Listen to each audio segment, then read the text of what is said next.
এবার তোমাদের যেটা নিয়ে আলোচনা করব, ঠিক আছে, সেকেন্ড পার্ট, সেটা হচ্ছে ভিডিওর প্রথমে আমরা কিছু তুল্যাঙ্ক ভারের গাণিতিক উদাহরণগুলো দেখব।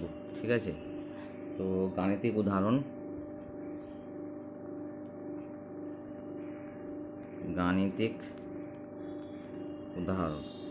ঠিক আছে, এটা হচ্ছে আমরা মোট করবে তুল্যাঙ্ক ভারের করবো আমরা। ঠিক আছে, তুল্যাঙ্ক ভার, তো তুল্যাঙ্ক ভার রিলেটেড আমরা গাণিতিক উদাহরণটা পড়ব। ঠিক আছে, এই যে পয়েন্ট করে দিলাম। প্রথমে আমরা পড়ব তুল্যাঙ্ক ভার গাণিতিক উদাহরণ তুল্যাঙ্ক ভারের। ঠিক আছে, মানে আমাদের কন্টিনিউ চলছে, কিন্তু এটা সেকেন্ড পার্ট। কিছু উদাহরণ আমরা বই থেকে তুলে ধরে তোমাদের বুঝাবো। মোটামুটি বইয়ে ধরে নাও উদাহরণ দিয়েছে তোমাদের, যদি আমি দেখি এক্সারসাইজে কতটা দিয়ে যাই না, উদাহরণটা বেশি করে জোর করে পড়বে, প্রায় 23টা আছে, তার মধ্যে কিছুটা তুলে ধরবো আমি। ঠিক আছে, বাকিটা তোমাদের দেখিয়ে দেবো বই। ঠিক আছে, প্রথম দেখো, প্রথম প্রশ্ন, কি বলেছে, একদম সহজ থেকে শুরু করছি, যে কোনো মৌলের, একটা মৌল বলেছে, বলছে কোনো মৌলের ব্র্যাকেটে ক্যাপিটাল এম দিয়ে ডিনোট করেছে, বলছে পারমাণবিক গুরুত্ব ও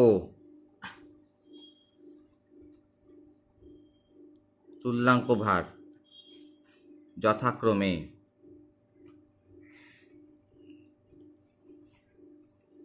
27 ও 9 হলে মৌলটির ক্লোরাইডের সংকেত কী? একদম সহজ প্রশ্ন। মৌলটির ক্লোরাইডের সংকেত কী, এটা চেয়েছে। প্রশ্ন দেখে নিলে, যে কোনো মৌলের পারমাণবিক এম, তার পারমাণবিক গুরুত্ব আর তুল্যাঙ্ক ভার যদি 27 আর 9 হয়, তাহলে ওই মৌলের ক্লোরাইডের সংকেত কী হবে? এবার যথারীতি ক্লোরিনের যোজ্যতা তো আমাদের জানা আছে 1, মৌলের যোজ্যতা বার করতে হবে। এটা মাথায় রাখবে যে তাহলে মৌলের যোজ্যতা আমরা যদি বার করে নিতে পারি, তাহলে ইজিলি আমরা ক্লোরাইডের সংকেত বার করে নিতে পারবো। তাহলে যোজ্যতা বার করার ফর্মুলা কি? আমরা জানি যে পারমাণবিক ভর ইকুয়াল টু তুল্যাঙ্ক ভর ইন্টু যোজ্যতা, তাহলে যোজ্যতা ইকুয়াল টু পারমাণবিক ভর বাই তুল্যাঙ্ক ভর। ঠিক আছে, তাহলে আমি এখানে লিখি, মৌলটির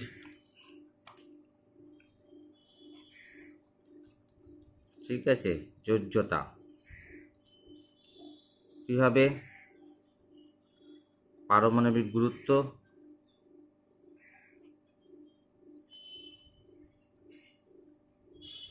ভাগ তুল্যাঙ্ক ভার। ঠিক আছে, তাহলে পারমাণবিক গুরুত্বকে তুল্যাঙ্ক ভার দিয়ে ভাগ করতে হবে। তো এখানে পারমাণবিক গুরুত্ব কত? 27, তুল্যাঙ্ক ভার 9, 27কে 9 দিয়ে ভাগ করবো, মানে অ্যালুমিনিয়াম দিয়েছে এখানে 933 হবে। তাহলে তোমার মৌলের ক্লোরাইডের সংকেত কী হবে? তাহলে আমরা কি লিখব? মৌলের ক্লোরাইডের সংকেত কী হবে? MCl3। ঠিক আছে, এবার এর পেছনে কারণ কি? কেন কি ক্লোরিনের যোজ্যতা 1। ঠিক আছে, তো যেহেতু ক্লোরিনের যোজ্যতা 1, তাই ক্লোরিনের আলাদা করে যোজ্যতা বার করা দরকার নেই, এইভাবেই হয়ে যাবে। ঠিক আছে, আবার দেখো, এইটা একটা করে নিলাম। নেক্সট দেখো, এটা করি, যে সব তো করবো না, কিছু তোমাদের বই উদাহরণ থেকে আমি বলে দেবো। হ্যাঁ, যেগুলো করে নিচ্ছি সেগুলো বাদ দিয়ে বলে দেবো। বলছে একটি ধাতব অক্সাইডে, একটি ধাতব অক্সাইডে ওজন হিসেবে, ঠিক আছে, বলছে 60% ধাতু বর্তমান। 60% ধাতু বর্তমান। একটা ধাতব অক্সাইড আছে, তার ওজন হিসেবে 60% ধাতু বর্তমান। তো অবভিয়াসলি অক্সিজেন কত হবে? 40 হবে। বলছে ধাতুটির তুল্যাঙ্ক ভার গণনা করো। তো ধাতুটির তুল্যাঙ্ক ভার আমাকে গণনা করতে হবে, ঠিক আছে। তো ধাতুটির তুল্যাঙ্ক ভার আমরা কীভাবে গণনা করব? একদম বেসিক যে আমরা কনসেপ্ট পড়েছি, যে দেখব আমরা অক্সিজেনের 8 ভাগের সঙ্গে ধাতুর কত ভাগ ওজন যুক্ত হয়েছে, সেই সংখ্যাকে ধাতুর তুল্যাঙ্ক ভার বলবো। তো প্রথমে আমাকে অক্সিজেনের পরিমাণ এখান থেকে বার করে নিতে হবে। কি 100 গ্রাম, মানে 100 ধরে নেব। 100 গ্রাম ধাতব অক্সাইডে অক্সিজেন ইকুয়াল টু 100 গ্রাম ধাতব অক্সাইডে, ঠিক আছে, অক্সিজেনের পরিমাণ কত হবে? 100 থেকে 60 বাদ দেবে, আসবে কত? 40। তাহলে 100 গ্রাম ধাতব অক্সাইডে অক্সিজেন আছে কত? 40 গ্রাম। তাহলে এই 40 গ্রাম অক্সিজেনের সঙ্গে ধাতু যুক্ত আছে কত? 60। তাহলে 8 গ্রাম, 8 গ্রামে কত যুক্ত আছে? তার মানে এখানে কি দাঁড়াবে? অর্থাৎ একদম ইজি আছে কিন্তু, হ্যাঁ, 40 গ্রাম অক্সিজেন যুক্ত হয়,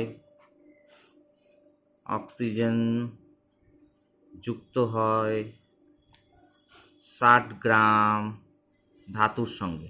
এটা মনে রাখবে যে এখানে অক্সিজেন দিয়েছে, তোমার ক্লোরিনের সঙ্গে দিতে পারতো, তখন ক্লোরিনের এইভাবে করতাম। হাইড্রোজেন দিতে পারতো, তো হাইড্রোজেনকেও আমরা এইভাবে করতাম, ঠিক আছে। তো তো ফর্মুলাও আছে এবং বেসিক যা আমরা সংজ্ঞা পড়েছি সেইভাবেও আমরা অঙ্কগুলো করতে পারি, ঠিক আছে। তাহলে 8 গ্রাম করবো, কারণ কি সংজ্ঞায় 8 গ্রাম দেওয়া আছে। 8 গ্রাম 8 ভাগ অক্সিজেনের সঙ্গে কত, কোনো মৌলের কত ভাগ ওজন যুক্ত আছে সেটা বার করবো। তো 60কে 40 দিয়ে ভাগ করে 8 দিয়ে গুণ করব, ঠিক আছে। তো এই ক্যালকুলেশন খুবই ইজি। 8 12 গ্রাম ধাতুর সঙ্গে যুক্ত আছে। তাহলে এই 8, according to definition of equivalent, হ্যাঁ, 8 ভাগ ওজনের অক্সিজেনের সঙ্গে যত ভাগ ওজনের কোনো মৌল যুক্ত হয় বা কোনো যৌগ থেকে কত ভাগ ওজনের মৌল বিচ্ছিন্ন হচ্ছে, সেই সংখ্যাকেই ওই মৌলের তুল্যাঙ্ক ভার বলে সংজ্ঞা অনুযায়ী, ঠিক আছে। তো এখানে অক্সিজেন বলেছে, তাই অক্সিজেন কথা বলছি। ক্লোরিন হলে তখন সেটা 35.5 গ্রাম হয়ে যেত, আর হাইড্রোজেন বলে সেটা 1 গ্রাম হয়ে যেত, ঠিক আছে। তাহলে ধাতুটির তুল্যাঙ্ক ভার কত হবে? ধাতুটির তুল্যাঙ্ক ভার হবে কত? 12, ঠিক আছে। খুব সহজ প্রশ্ন, ঠিক আছে। এরপর দেখো এখানে আরেকটা প্রশ্ন দিয়েছে যে কিউপ্রাক্স অক্সাইডে কপারের আপেক্ষিক তুল্যাঙ্ক ভার কত? তো এটা আমরা কোথায় পড়েছিলাম? অনেক মৌল আছে যাদের একাধিক যোজ্যতা দেখা যায়, এবং সেখানে আমরা পড়েছিলাম যে মৌলটা কী ধরনের যৌগ গঠন করেছে, সেই যৌগের মধ্যে উপস্থিত মৌলের যোজ্যতার উপর ডিপেন্ড করেই আমরা সেই মৌলের তুল্যাঙ্ক ভার বার করতে পারবো। তো এখানে একটা প্রশ্ন দিয়েছে কিউপ্রাস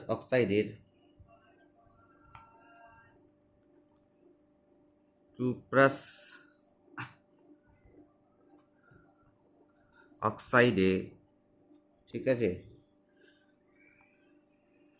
কপারের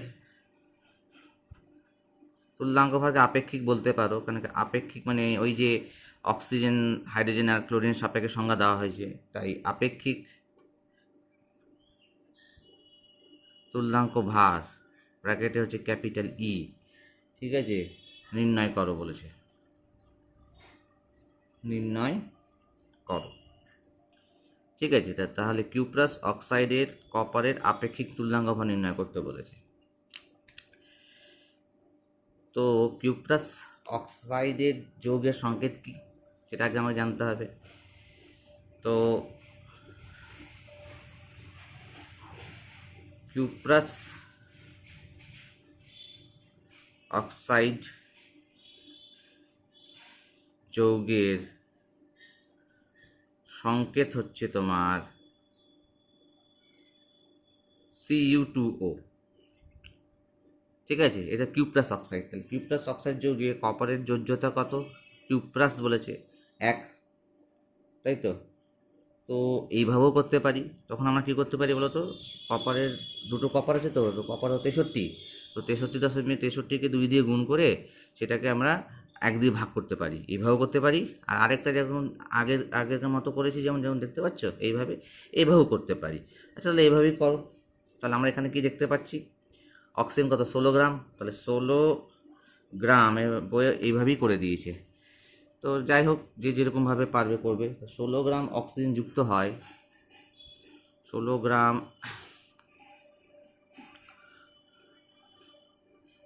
অক্সিজেন, ঠিক আছে, 16 গ্রাম অক্সিজেন যুক্ত হয় 2 × 63.5, কোথাও 63 ধরে, কোথাও 63.5 ধরে, এত গ্রাম কপারের সঙ্গে। তাহলে গতানুগতিক 8 গ্রাম অক্সিজেন যুক্ত হয়, কত হবে? 2 × 63.5, এটাকে 8 দিয়ে ভাগ করতে হবে, দিয়ে এত গ্রাম কপারের সঙ্গে। এর মান কত হবে কাটাকুটি করে? ঠিক আছে, দেখতে হবে 8 ভাগ যুক্ত হয় কত, 16 গ্রাম আর 8 গ্রাম, তাই তো। 8 গ্রাম অক্সিজেন যুক্ত হয়, তাহলে 16 গ্রাম যুক্ত হচ্ছে, তাহলে এটাকে 16 দিয়ে গুণ করতে হবে, 16 দিয়ে ভাগ করতে হবে, 8 দিয়ে গুণ করতে হবে। হ্যাঁ, 16 দিয়ে ভাগ করে 8 দিয়ে গুণ করলে 8 × 16, যদি কেটে গেল আসবে 63.5। ঠিক আছে, ঐকিক নিয়মে করলে তাই হবে। তাহলে কপারের আপেক্ষিক তুলনাঙ্ক কী দাঁড়াবে? তাহলে কপারের আপেক্ষিক তুল্যাঙ্ক ভার ই = কত হবে? 63.5 হবে। ঠিক আছে, তো এখানে একটু ভুল হয়ে গেছিলো, আর 18 দিয়ে ভাগ করে তোমার 16 দিয়ে ভাগ করে 8 দিয়ে গুণ করা উচিত ছিল, আমি কিন্তু 8 দিয়ে ভাগ করে দিয়েছি। তো এইটা একটা নমুনা, এইটা একটা করবে। এই ধরনের নমুনা আরও অনেক আছে, কিছু মূলক দেওয়া আছে, কিছু মূলকের তুলনাঙ্ক বার করি আমরা, দিতেই পারে। ঠিক আছে, বেশ অনেকটাই করবো, আর 10টা অঙ্ক তো করবোই, দিয়ে এর একটা আলাদা ভিডিও হবে, তুলনাঙ্ক ভারের একটা আলাদা অঙ্কের আলাদা ভিডিও করছি আমরা। হ্যাঁ, তো বলছে তুল্যাঙ্ক ভার নির্ণয় করো। ঠিক আছে, তো তুল্যাঙ্ক ভার নির্ণয় করো বলেছে। তার মধ্যে 1 নম্বর দিয়েছে কার্বনেট মূলক। কার্বনেট মূলকের সংকেত হচ্ছে তোমার CO3 ডাইমাইনাস। পরীক্ষা হয়তো বলে দেওয়া থাকবে, হয়তো নাও বলে দেওয়া থাকবে। আরেকটা হচ্ছে ferrous sulphate, ferrous sulphate.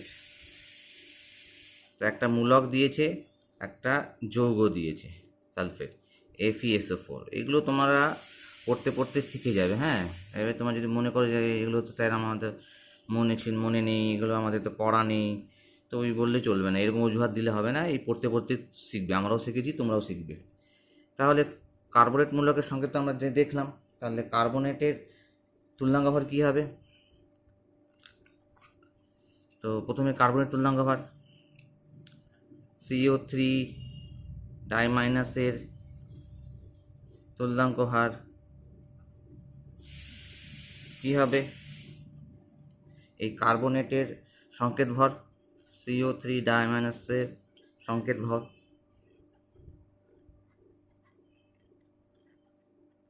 By তোমার যোজ্যতা। তো কার্বনেটের যোজ্যতা কত? 2। আচ্ছা, কার্বনেটের সংকেত ভর কি? কার্বন হচ্ছে 12, 1 × আলাদা করে নেবে, আমি এখানে দেখাচ্ছি 3 × 16। যোজ্যতা কত হবে? 2। আলটিমেটলি 60কে 2 দিয়ে ভাগ করব, আসবে 30। তাহলে আমরা কার্বনের তুল্যাঙ্ক ভর 30 পেয়ে গেলাম। এবার বলেছে ফেরাস সালফেটের তুলনাঙ্ক ভার, এখানেও তাই করতে হবে। ফেরাস সালফেটের সংকেত ভর বার করতে হবে। ফেরাস সালফেটের আগে থেকে বার করে রাখাই ভালো সংকেত ভর। লোহা কত 56, নর্মালি 56 হয়, না হলে প্রিসাইজে দিলে 55.85 হয়। হ্যাঁ, সুবিধার জন্য 56 করছি। সালফার 32, অক্সিজেন 16, 16 দুগুণে 4, ঠিক আছে, মানে 64, যোগ করে এখানে দেখো 152 আসছে। তাহলে ফেরাস সালফেটের তুলনাঙ্ক ভর কত হবে? ফেরাস সালফেটের তুলনাঙ্ক ভার কত হবে? 152কে তুমি 2 দিয়ে ভাগ করবে, কেন ফেরাস বলছে তো, তাহলে সেখানে লোহার যোজ্যতা হবে 2, তাহলে 2 দিয়ে যদি তুমি কাটাকাটি করো উত্তর আসবে 76 হচ্ছে তো। ঠিক আছে, এইভাবে আমাদেরকে অঙ্কগুলো করে নিতে হবে। এবার এখানে একটা প্রশ্ন দিয়েছি, দেখি আর কি প্রশ্ন তোমাদের করানো যায়। হ্যাঁ, আয়তন দিয়ে দিয়েছি কিনা, আয়তন দিয়ে দিলেও হাইড্রোজেনের পরিমাণ দিয়েই দিয়েছে। ঠিক আছে, এটা করবো না, এটা তোমরা করবে, এটা আমি তোমাদের দেখিয়ে দেবো। আর একটা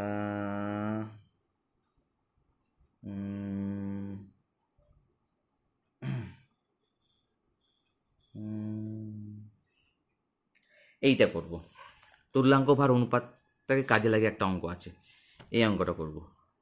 ঠিক আছে, বলছে 15 গ্রাম একটি মৌল, 15 গ্রামের একটা মৌল এ, ঠিক আছে, বলছে 30 গ্রাম অপর একটি মৌল, যেটাকে বি ধরে নিয়েছে, ওর বলছে সঙ্গে বি এর সঙ্গে সম্পূর্ণরূপে ঠিক আছে, সম্পূর্ণরূপে বিক্রিয়া করে।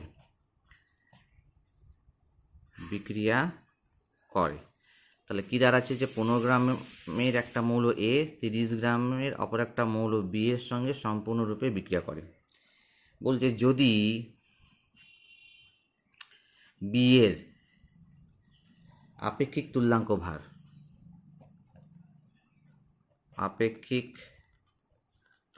ভার, আমি তোমাদের বলে দিচ্ছি আপেক্ষিক টার্মটা কেন ইউজ করা হয়েছে, কারণ কারোর সাপেক্ষে পরিমাপ করা হয়। এই যে 1.008 ভাগ হাইড্রোজেন, তারপরে হচ্ছে 8 ভাগ ওজন অক্সিজেন, আর ক্লোরিন হচ্ছে 35.5 ভাগ ওজনের ক্লোরিন। আর আয়তনের দিক দিয়ে 11.2 লিটার হাইড্রোজেন এনটিপিএসটিভিতে, অক্সিজেনের ক্ষেত্রে সেটা হয়ে যাবে 5.6 লিটার অক্সিজেন, আর ক্লোরিনের ক্ষেত্রে সেটা হয়ে যাবে 11.2 লিটার ক্লোরিন। হ্যাঁ, আয়তনের দিক দিয়ে, সেই জন্য আপেক্ষিক তুল্যাঙ্ক ভার লিখলে কোনো অসুবিধা নেই। আপেক্ষিক তুল্যাঙ্ক ভার 60 হয়, বলছে 60 হয়। তবে এর আপেক্ষিক তুলনা গণনা করো, এর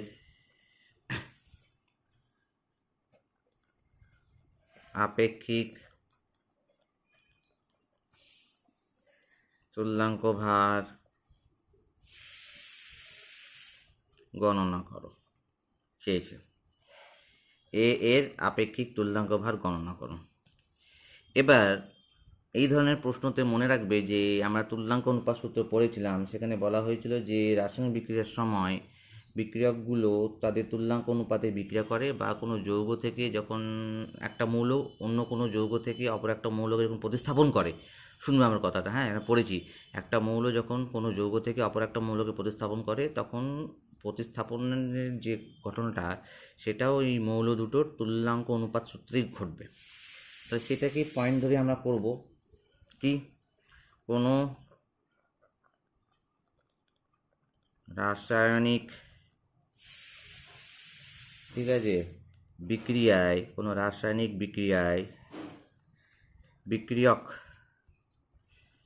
বিক্রিয়কগুলি তাহলে কি, তাদের তুল্যাঙ্ক ভারের অনুপাতে, হ্যাঁ, তাদের তুল্যাঙ্ক ভারের অনুপাতে বিক্রিয়া করে, ঠিক আছে, তাদের তুলনাঙ্ক ভার অনুপাতে বিক্রিয়া করে। তাহলে এইটা তো হচ্ছে আমরা যেটা পড়ে এসেছি তুলনাঙ্ক অনুপাত সূত্র, ওখান থেকেও অঙ্ক আসতে পারে। তাহলে এখানে এ আর বি, তো এ এর তুলনাঙ্ক ভার 60 হচ্ছে, তো বি এর কত হবে? তো তুলনাঙ্ক অনুপাতে যদি বিক্রিয়া করে তো তাহলে এর 15 গ্রাম আর বি এর যে 30 গ্রাম দিয়েছে, তো এরও অনুপাত কী হবে? এদের এ আর বি এর তুলনাঙ্ক অনুপাতের সঙ্গে কী হবে? সমান হবে, তাই তো?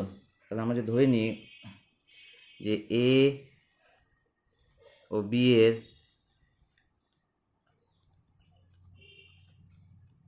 আপেক্ষিক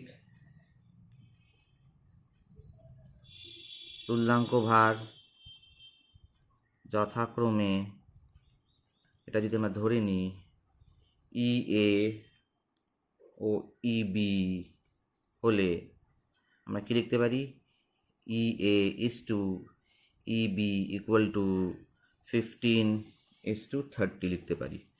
কেন কি তুল্যাঙ্ক অনুপাতে বিক্রিয়া করলে এটাও এদের অনুপাতটা কী হবে? তুল্যাঙ্ক অনুপাতের সমান হবে এই অনুপাতটা, তা কাটাকাটি করলে কত হয়? 1:2। তাহলে ই এর মান জানি না, বার করতে হবে। ই বি বলে দিয়েছে, ই বি কত বলে দিয়েছে? 60 বসাবো 1/2। তাহলে এখান থেকে ই এ কত হবে? 60/2 মানে 30, ঠিক আছে। তাহলে এখান থেকে আমি কার এর আপেক্ষিক তুল্যাঙ্ক ভার পেয়ে গেলাম। কত পেলাম? 30। বোঝা গেল? তো এই হচ্ছে 5 নম্বর অঙ্ক, এটা খুব ভালো অঙ্ক। 6 নম্বরটা অঙ্ক করব। এই ফর্মুলা, এটাও একটা ফর্মুলার মধ্যে পড়ে, প্রতিস্থাপনের তুল্যাঙ্ক ভার। প্রতিস্থাপনটাও তুল্যাঙ্ক অনুপাত হবে, ঠিক আছে। তো তো এটাও আমরা করব। দেখি কটা অঙ্ক করি। এই অঙ্কটা করে এর একটা পাঠ করবো, এটাই ইম্পর্টেন্ট। দ্রবণের যে গাঢ়ত্বের গণনা, ওটা পরের দিকে পড়লেও হবে, ঠিক আছে। তো ওটা তোমাদের হয়তো সামনের সপ্তাহে হয়তো দেবো, বা হয়তো আজকে যদি ইচ্ছা হয় বানিয়ে দিতে পারি, মুডের উপর ডিপেন্ড করছে। তো 0.362 দিয়েছে, হ্যাঁ 0.362 গ্রাম একটি ধাতুকে, ঠিক আছে, AgNO3, একটি ধাতুকে AgNO3 দ্রবণে, তাহলে একটা ধাতু যার পরিমাণ বলে দিয়েছে 0.362 গ্রাম, তাকে AgNO3 দ্রবণে যোগ করলে, ওটা যোগ করা হলো, যোগ করলে বলছে 3.225 গ্রাম 3.225 গ্রাম সিলভার অধক্ষিপ্ত হয়। সিলভার অধক্ষিপ্ত হয় মানে কী বলো তো? সিলভার নাইট্রেট থেকে সিলভারকে প্রতিস্থাপন করেছে, হ্যাঁ, সিলভার অধক্ষিপ্ত হয়। তার মানে এখানে কী বোঝাচ্ছে? যে 0.362 গ্রাম ধাতু যখন সিলভার নাইট্রেট দ্রবণের সঙ্গে বিক্রিয়া করে, তখন ওই ধাতুটা সিলভারকে প্রতিস্থাপন করে, তার জন্য তো সিলভার আলাদা হয়ে অধক্ষিপ্ত হচ্ছে, 3.22.5 গ্রাম অধক্ষিপ্ত হয়। বলছে ধাতুটির তুল্যাঙ্ক ভার কত? তুল্যাঙ্ক ভার কত? সিলভার হচ্ছে 108, এটা পড়তে পড়তে তোমাদের মনে থাকবে। এখানেও আমরা তুল্যাঙ্ক অনুপাত সূত্র অ্যাপ্লাই করব, অবশ্যই এখানে তুল্যাঙ্ক অনুপাত সূত্র নির্ণয় করব। তো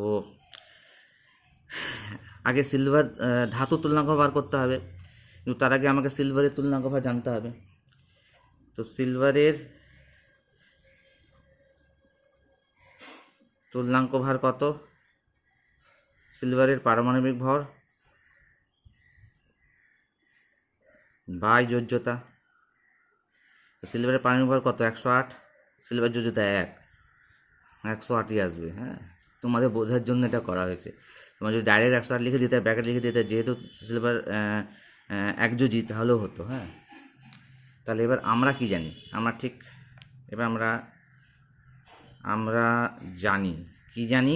এই অনুপাতটার আকারে আমরা লিখব যে তুল্যাঙ্ক অনুপাতে প্রতিস্থাপন হবে, সেটার যে অনুপাতটা, সেই অনুপাতটা যে দুটো ধাতু প্রতিস্থাপন হয়েছে তাদের অনুপাতের সঙ্গে সমান হবে। ক্লিয়ার হলো তো?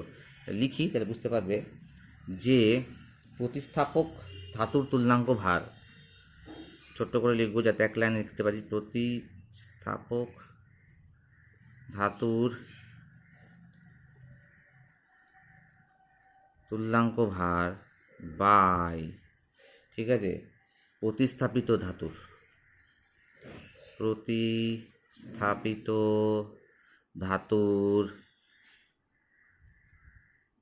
তুল্যাঙ্ক ভার ইকুয়াল টু হচ্ছে প্রতিস্থাপক ধাতুর ভর প্রতি, এটা খুব ইম্পর্টেন্ট, এটা তুল্যাঙ্ক অনুপাত সূত্র থেকে এসছে কিন্তু, হ্যাঁ, প্রতিস্থাপক ধাতুর ভর বাই প্রতিস্থাপিত ধাতুর ভর, ঠিক আছে, প্রতিস্থাপিত ধাতুর ভর।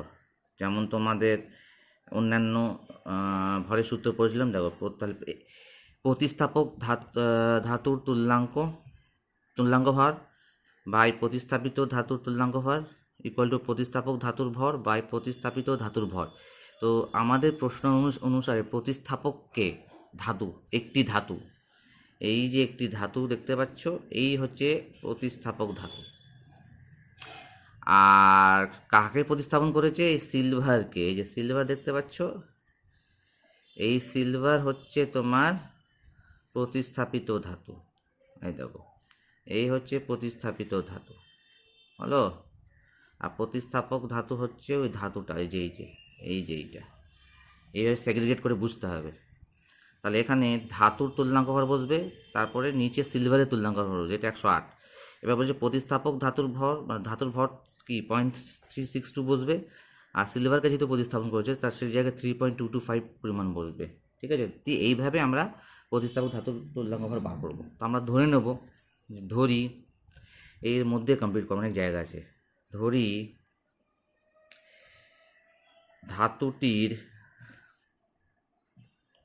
ধাতুর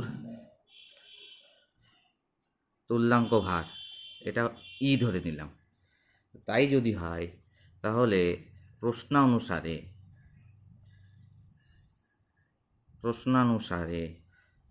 কী হবে? প্রতিস্থাপক ধাতুর তুল্যাঙ্ক হচ্ছে বাই 108 হচ্ছে সিলভারের, ইকুয়াল টু ওর পরিমাণ কত ধাতুর 0.362, আর সিলভারের কত 3.225, 3.225। এবার এটা ক্যালকুলেটর বসাবে, কাটাকুটি করবে, করে দেখবে এর মান আসবে 12.12। তাহলে আমরা আমাদের ধাতুর তুল্যাঙ্ক ভার পেয়ে গেলাম। এই যে আমরা অঙ্কটা করলাম, ওপরের 5 নম্বর আর 6 নম্বরের, এই দুটোই কিন্তু তুল্যাঙ্ক অনুপাত সূত্রকে ক্যারি করে, ঠিক আছে। তো এই দুটোই কিন্তু তুল্যাঙ্ক অনুপাত সূত্র, ঠিক আছে, তুল্যাঙ্ক অনুপাত সূত্রকে কাজে লাগিয়ে অঙ্কটা করা হয়েছে। তো সব কিছুই তোমাদের কিন্তু মনে রাখতে হবে, হ্যাঁ, এবং মনে রাখতে গেলে তোমাদের কিন্তু প্র্যাকটিস করতে হবে। উইদাউট প্র্যাকটিস তোমরা কোনো কিছুই মনে রাখতে পারবে না। তো এইটা এক ধরনের প্রশ্ন হলো, ঠিক আছে। এবার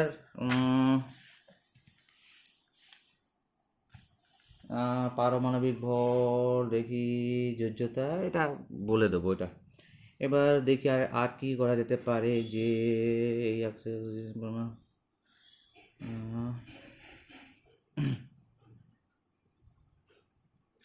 এই লম্বা করে এটা বলে দেবো, এইটা করি, যেগুলো মুখে মুখে বলে দেওয়া সম্ভব সেগুলো মুখে মুখে বলে দেবো, ঠিক আছে। অত কি, এত যখন বুদ্ধি রেখেছো তোমরা, বুদ্ধি নিয়ে বিজ্ঞান নিয়ে পড়ছো এত দূর, প্রায় 1 মাস হয়ে গেল, তাহলে তো আশা করা যায় যে কিছু জিনিস তো তোমরা নিজে থেকে সেগ্রিগেট করতে পারবে, ঠিক আছে। এবার একটা আপেক্ষিক তাপ দিয়ে একটা অঙ্ক করবো, হ্যাঁ। বলছে একটি কঠিন মৌলের, ঠিক আছে, একটা কঠিন মৌলের আপেক্ষিক তুল্যাঙ্ক ভার, এরা এখানে আপেক্ষিক তুল্যাঙ্ক ভার ইউজ করেছে 17.8, আপেক্ষিক তুল্যাঙ্ক ভার হচ্ছে 17.8, এবং এর আপেক্ষিক তাপ এর মান বলে দিয়েছে কত, 0.124 ক্যালোরি কেলভিন ইনভার্স গ্রাম ইনভার্স। আপেক্ষিক তাপের সংজ্ঞা তোমার 9এই পড়েছো। বলছে বা মৌলটির, বা হয়তো ফিজিক্সে পড়তে পারে, মৌলটির যোজ্যতা ও সঠিক আপেক্ষিক পারমাণবিক ভর, সঠিক আপেক্ষিক পারমাণবিক ভর কত হবে, এই প্রশ্নটা চেয়েছে। ঠিক আছে, প্রশ্নটা কি চেয়েছে, যে একটা কঠিন মৌলের আপেক্ষিক তুলনাঙ্ক ভার বলে দিয়েছে, এই দেখো আপেক্ষিক তুলনাঙ্ক ভার, তার আপেক্ষিক তাপ বলে দিয়েছে, তার যোজ্যতা সঠিক বার করতে হবে। তো আমরা আপেক্ষিক তাপ দুলং পেটিটের সূত্র পড়েছিলাম, ঠিক আছে, তো ওখান থেকে করবো আমরা। তাহলে আমরা কি জানি, দুলং পেটিটের সূত্র অনুসারে আমরা কি জানি, যে মৌলের আণবিক পারমাণবিক ভর কী হবে, 6.4 কে আপেক্ষিক তাপ দিয়ে ভাগ করবো, তাই তো। তাহলে দুলং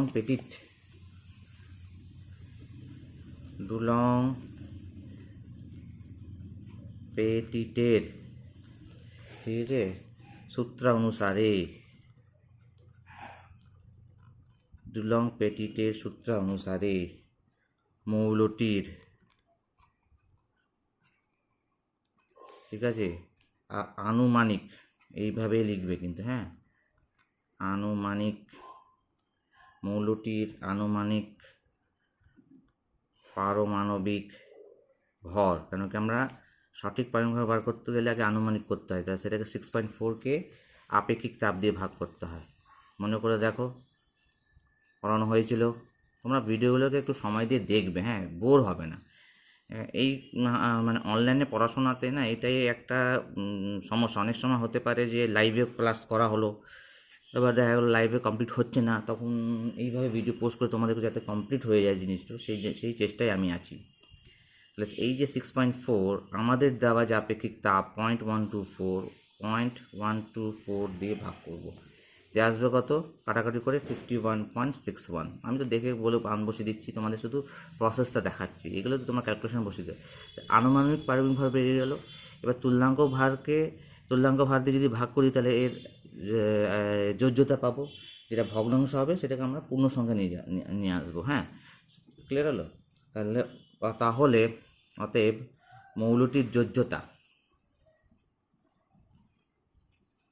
মৌলটির যোজ্যতা ইকুয়াল টু কী হবে, আনুমানিক পারমাণবিক ভর। ঠিক আছে, মৌলটির যোজ্যতা দেখো আনুমানিক পারমাণবিক ভর, এটাকে আমি তোমার তুল্যাঙ্ক ভার দিয়ে ভাগ করব।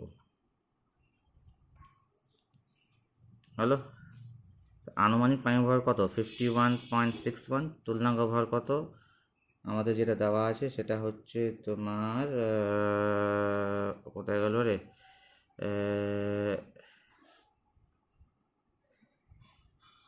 তুল্যাঙ্ক ভার, এই যে তুল্যাঙ্ক ভার 17.8, সে খুঁজে পাচ্ছি না, লাইটের ছাটাটা ভুলে গেছি, দেখো 17.8, এটা দিয়ে ভাগ করবো, কাটাকুটি করবে, দিয়ে দেখবে প্রায় 3-এর কাছাকাছি আসবে। হ্যাঁ, আমার মনে হয় এটা প্রায় আসবে 3-এর কাছাকাছি, যেহেতু সরাসরি উত্তর লিখেছে তো তোমার দেখবে 3 আসবে না, কিন্তু প্রায় আসবে। তো যোজ্যতাকে আমরা পূর্ণ সংখ্যাতে কনভার্ট করে নিলাম, কারণ যোজ্যতা ভগ্নাংশ হতে পারে না। তো অতএব মৌলটির সঠিক আপেক্ষিক পারমাণবিক ভর, সঠিক আপেক্ষিক পারমাণবিক ভর কী হবে, তুল্যাঙ্ক ভার ইন্টু যোজ্যতা। খুব ইজি, তুল্যাঙ্ক ভার হচ্ছে কত, 17.8, যোজ্যতা 3 বেরোলো, 53. এই হচ্ছে সঠিক, 53.4। তাহলে বোঝা গেল তাহলে কী করলাম। তো এই ধরনের প্রশ্ন হতো যেখানে আপেক্ষিক তাপ, তুল্যাঙ্ক ভার, সঠিক পারমাণবিক ভর বার করতে বলবে, যোজ্যতা বার করতে, তখন তোমাকে এই দুলং পেটিটির সূত্রতে কাজে লাগাতে হবে। যে আনুমানিক পারমাণবিক ভর হচ্ছে 6.4 ভাগ আপেক্ষিক তাপ ঠিক আছে। তো 6.4কে আপেক্ষিক তাপের মান এখানে যেমন প্রশ্ন অনুসারে কত দিয়েছে তোমার 0.124, এটা দিয়ে তুমি ভাগ করেছো, তাহলে উত্তর এসেছে 51.61। এবার এই যে আনুমানিক পারমাণবিক ভর পেলে সেখান থেকে তুমি যোজ্যতা ভার করবে, তাই আনুমানিক পারমাণবিক ভরকে তুল্যাঙ্ক ভার দিয়ে ভাগ করলে, তো ভাগ করলে যেহেতু এটা আনুমানিক পারমাণবিক ভর, তাই তুল্যাঙ্ক দিয়ে ভাগ করলে যোজ্যতা কিন্তু পূর্ণ সংখ্যা আসবে না, পূর্ণ সংখ্যার প্রায় কাছাকাছি আসবে। এখানে যেমন হয়তো 3.01 বা 2.99 সামথিং এরকম এসছে, তাই এটাকে 3 ধরে নেওয়া হয়েছে। এবার সেটাকে আমরা আবার তুল্যাঙ্ক ভার দিয়ে গুণ করব, করলেই আমি কিন্তু সঠিক আপেক্ষিক পারমাণবিক ভর পেয়ে যাব। বোঝা গেল? এই অঙ্কগুলো করবে হয়েছে।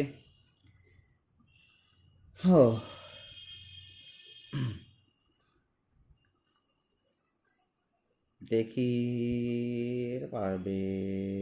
আরেকটা আপেক্ষিক তাপ দিয়ে দেওয়া আছে, এটা কই?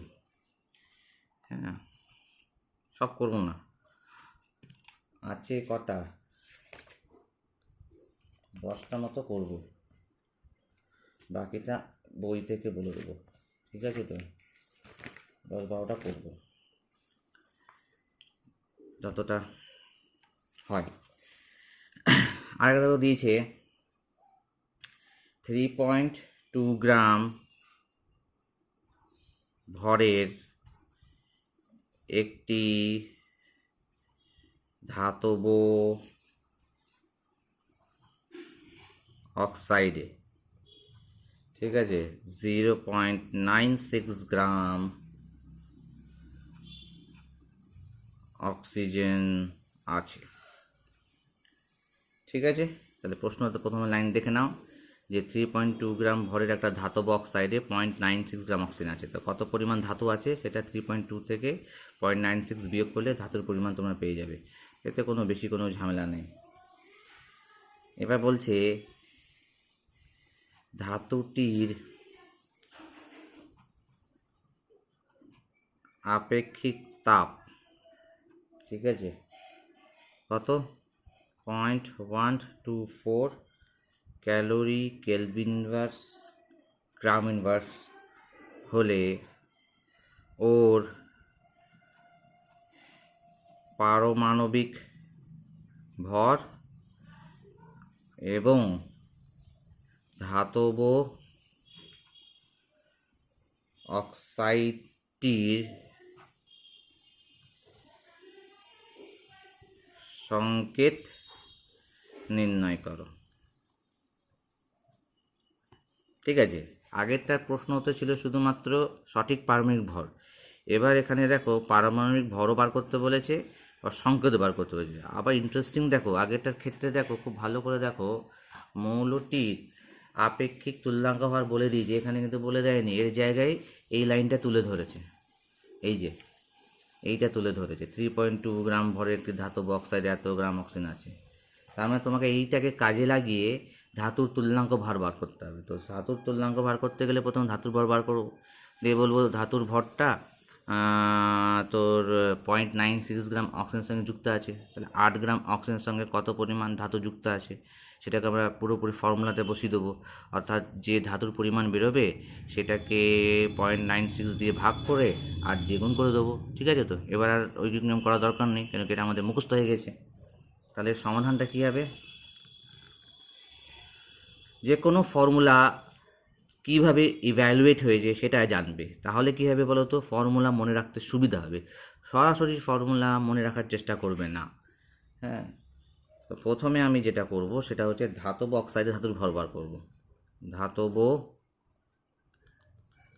অক্সাইডে ধাতুর ভর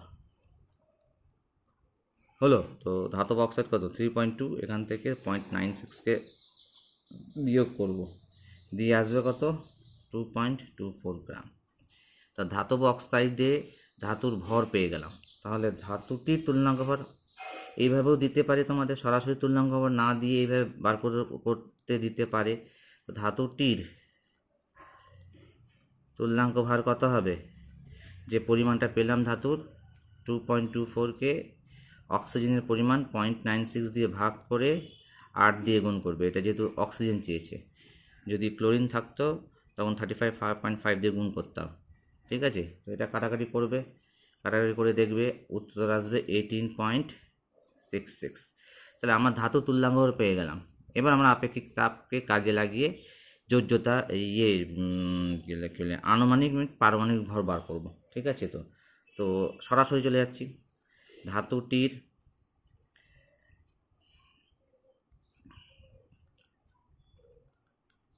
আনুমানিক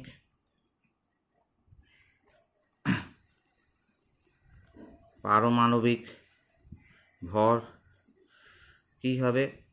6.4।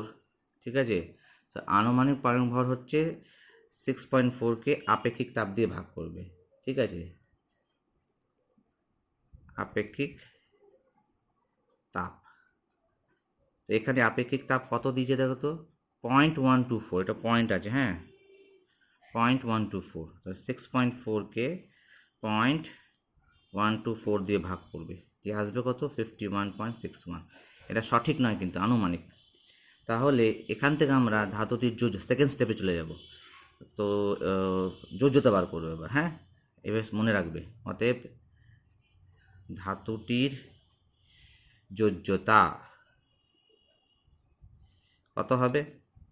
এই আনুমানিক পারমাণবিক ভরকে তুল্যাঙ্ক ভর দিয়ে ভাগ করব। আনুমানিক পারমাণবিক ভরকে কি করব আমরা? তুল্যাঙ্ক ভার দিয়ে ভাগ করব। ঠিক আছে, আনুমানিক পারমাণবিক ভর কত বেরোলো? 51.61। তুল্যাঙ্ক ভার কত বেরোলো আমাদের? এই দেখো কত বেরিয়েছে, 18.66। 18.66 দিয়ে ভাগ করব, দিয়ে এর মানটা প্রায় 3-এর কাছাকাছি আসবে। প্রায়, আসন্ন মানে কাছাকাছি, আমি এখানে প্রায় লিখলাম, আসন্ন পূর্ণ সংখ্যা এটা। হ্যাঁ, তাহলে আমরা যোজ্যতা পেয়ে গেলাম। এবার আমরা ধাতুটির সঠিক পারমাণবিক ভর বার করব। অতএব ধাতুটির সঠিক পারমাণবিক ভর কি হবে? এই যে তুল্যাঙ্ক ভর আছে, এই তুল্যাঙ্ক ভারকে যোজ্যতা দিয়ে গুণ করে দেবে। তো তুল্যাঙ্ক ভর কত ছিল? 18.6, যেটা আমরা বার করলাম, আর আগের ক্ষেত্রে বার করতে হয়নি, 3 দিয়ে গুণ করবো, 55.98 আসবে। একটা হয়ে গেল। দ্বিতীয় প্রশ্ন চেয়েছে যে ধাতুর অক্সাইডটির সংকেত কী হবে? তো ধাতুর যোজ্যতা 3 আর অক্সাইডের যোজ্যতা কত? অক্সিজেন যোজ্যতা 2। তাহলে আমরা কী করব? এর যোজ্যতা ওর ঘাড়ে বসাবো, ওর ঘাড়ে বসাবো, বোঝা গেল তো? মানে পাল্টে দেবো। এইভাবে তো আমরা শিখেছি, অনুপাত করে দেবো, অনুপাতটা উল্টে যাবে। তাহলে ধাতব অক্সাইডের সংকেত কী হবে? অতএব ধাতব অক্সাইডের সংকেত কী হবে? M2O3। অক্সিজেনের যোজ্যতা ধাতুর সঙ্গে চলে গেল, ধাতুর যোজ্যতা অক্সিজেনের সঙ্গে চলে গেল, না হলে ব্যালেন্স হবে না। ঠিক আছে, তো এই এক ধরনের প্রশ্ন করবে।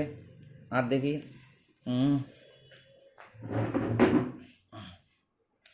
দেখি দেখি দেখি হ্যাঁ, আচ্ছা ক্ষারকত্ব দিয়ে একটা করি। ঠিক আছে, ক্ষারকত্ব দিয়ে একটা করি। এটা সরাসরি করা যেতে পারতো, বাট এখানে এইভাবে দিয়ে যেতে কী করব? এটা আমাদের করার অঙ্ক 9 নম্বর।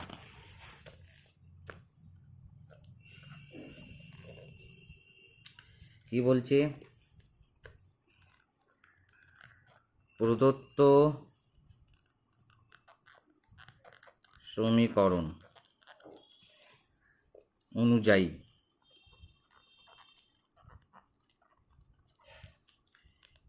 H3PO3 এর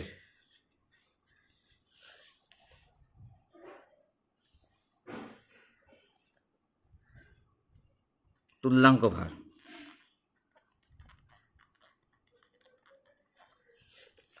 গণনা করো।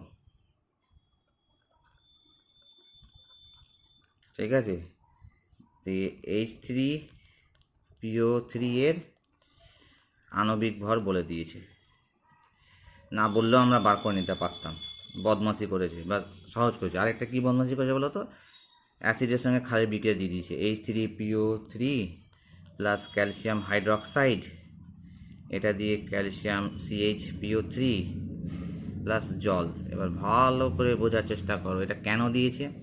এবার নর্মালি তুমি যদি চিন্তা করো, আমি তোমাকে সাইডে বলছি, এই যে H3PO3, তো এর যদি ক্ষারগ্রাহিতা বার করতে হয়, মানে অম্লগ্রাহিতা, তো আমরা বলেছিলাম যে কটা হাইড্রোজেন পরমাণু আছে সেইভাবে হিসাব করবে 3।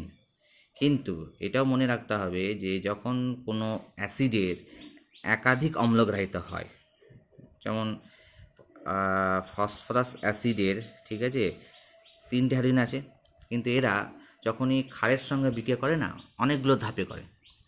হ্যাঁ, প্রথমে একটা হাইড্রোজেন প্রতিস্থাপন করবে, তারপর আরেকটা হাইড্রোজেন প্রতিস্থাপন করবে, তারপর থার্ড লাস্টে গিয়ে আরেকটা হাইড্রোজেন প্রতিস্থাপন করবে। ঠিক আছে, যেমন তোমাদের আমি দেখিয়ে দিচ্ছি, ছোট্ট করে দেখাচ্ছি এখানে। ঠিক আছে, এখানে ক্যালসিয়াম হাইড্রক্সাইড দিয়েছে, তো আমি NH দিয়ে দেখাচ্ছি। যেমন H3PO3 NH-এর সঙ্গে বিক্রিয়া হলো, প্রথমে একটা হাইড্রোজেন প্রতিস্থাপন করলো, তাহলে NaH2PO3 হবে, PO3 Nটা হাইড্রোজেন প্রতিস্থাপন করলো, তো একটা হাইড্রোজেন প্রতিস্থাপন করলো, জল হলো। দ্বিতীয় স্টেপে কী হবে, এই যেটা উৎপন্ন হলো এটা এখন অ্যাসিডিক, এটা পড়বে, এই আবার জলের সঙ্গে বিক্রিয়া করবে, এই NaH-এর সঙ্গে বিক্রিয়া করবে, ক্ষার, হ্যাঁ, NaH-এর সঙ্গে বিক্রিয়া করবে, আবার একটা সোডিয়াম এখান থেকে একটা হাইড্রোজেনকে প্রতিস্থাপন করে নেবে, Na2HPO3 হয়ে যাবে, দিয়ে জল। 2 নম্বর স্টেপ হলো। এবার এখন এর মধ্যে দেখো আম্লিক হাইড্রোজেন পড়ে আছে, আবার সে ক্ষারের সঙ্গে বিক্রিয়া করবে, NaH-এর সঙ্গে বিক্রিয়া করবে, ঠিক আছে, তো দিয়ে কী করবে, আবার যে হাইড্রোজেনটা এক্সট্রা পড়ে আছে লাস্ট, সেটাকে প্রতিস্থাপন করবে, দিয়ে Na3PO3 প্লাস জল হবে। এইভাবে প্রতিস্থাপন হয়, এক ধাপে হয় না। তো আমরা কিন্তু আলটিমেটলি ব্যালেন্স করে দিই, হ্যাঁ, একবারই দেখিয়ে দিই। কিন্তু এইখানে দেখো কীভাবে সমীকরণটা দিয়েছে, তাহলে এই সমীকরণ দেখে বুঝে নিতে হবে এখানে ক্যালসিয়াম এই H3PO3 ফসফরাস অ্যাসিডের কটা হাইড্রোজেন প্রতিস্থাপিত হয়েছে। তাহলে দেখো পড়ে আছে কটা, এখানে দেখো HP, মানে 2টো হাইড্রোজেন প্রতিস্থাপন হয়েছে। তা না হলে এই যে লবণ দেখতে পাচ্ছ, এই লবণের মধ্যে এই হাইড্রোজেনটা পড়ে থাকতো না, এটা প্রতিসম হতো, অর্থাৎ এখানে অম্লধর্মের কোনো গুণ বজায় থাকতো না। কিন্তু তবুও এখানে একটা হাইড্রোজেন আছে, তার মানে এই লবণটা হচ্ছে আম্লিক লবণ, এখানে এখনও প্রতিস্থাপনযোগ্য হাইড্রোজেন পরমাণু উপস্থিত আছে। তো বিক্রিয়াটা এই জন্যই দিয়েছে। তাহলে আমরা হিসেব করে দেখতে পাচ্ছি যে H3PO3 থেকে টোটাল 2টো হাইড্রোজেন প্রতিস্থাপন হয়েছে। ঠিক আছে, কেন কি যে লবণটা তৈরি হয়েছে, এই লবণের মধ্যে এখন একটা হাইড্রোজেন আছে, এখানে আছে 3টে হাইড্রোজেন, তাহলে 3টে হাইড্রোজেন আছে, আর এখানে একটা হাইড্রোজেন আছে। ঠিক আছে, তার মানে 3 থেকে 1 বাদ যাবে, পড়ে হলো 2, মানে 2টো হাইড্রোজেন প্রতিস্থাপন হয়েছে টোটাল। ঠিক আছে, তাহলে আমরা যে সমীকরণ দেখলাম উত্তর যখন করব, হ্যাঁ, তাহলে আমরা যে সমীকরণ দেখলাম, যে সমীকরণে ফসফরাসের এই অ্যাসিড দ্বিক্ষারীয় অ্যাসিড হিসেবে কাজ করছে। তো প্রদত্ত, এই জন্য সমীকরণটা দিয়েছে, হ্যাঁ, বদমাশি করে, প্রদত্ত সমীকরণ অনুযায়ী, অঙ্ক করাতেও 1 ঘন্টা লেগে যাচ্ছে, সমীকরণ অনুযায়ী H3PO3 একটি দ্বিক্ষারীয়, খুব ভালো প্রশ্ন দিয়েছে, অ্যাসিড সমূহ, মানে ভিডিও যদি দেখে থাকো তাহলে তোমাদেরকে আমি বলেছিলাম যে অম্লগ্রাহিতা বা ক্ষারগ্রাহিতা কাকে বলে। অম্লগ্রাহিতা মানে একটা ক্ষার কটা হাইড্রোজেনকে গ্রহণ করছে, আর ক্ষারের ক্ষেত্রে হচ্ছে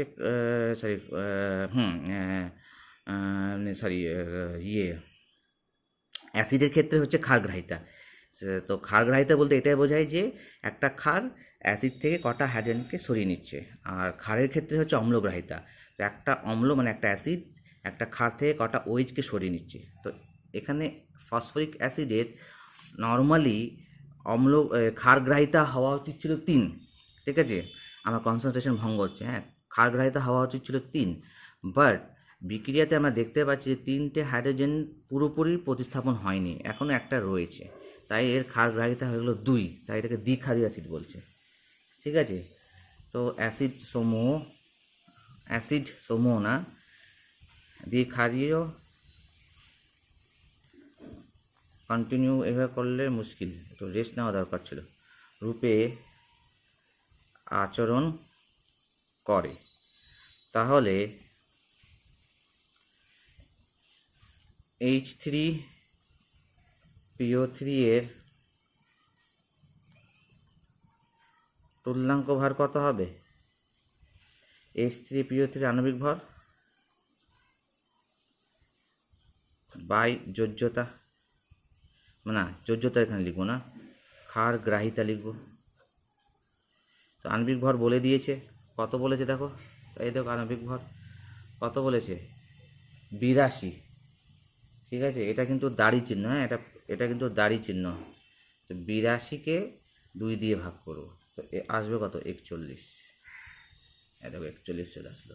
তো এরকম যদি যাদের ক্ষারকত্ব বা অম্লকত্ব 1-এর বেশি, হ্যাঁ বহু সংখ্যক, তাদের কিন্তু ডিপেন্ড করছে যে যদি অ্যাসিড হয় তাহলে ক্ষারের সঙ্গে বিক্রিয়া করার সময় সে তার কটা হাইড্রোজেন প্রতিস্থাপন করেছে। ঠিক আছে, তো আর ক্ষারের ক্ষেত্রে ঠিক উল্টো হয়ে যাবে, যে কটা ওই সে প্রতিস্থাপন করেছে।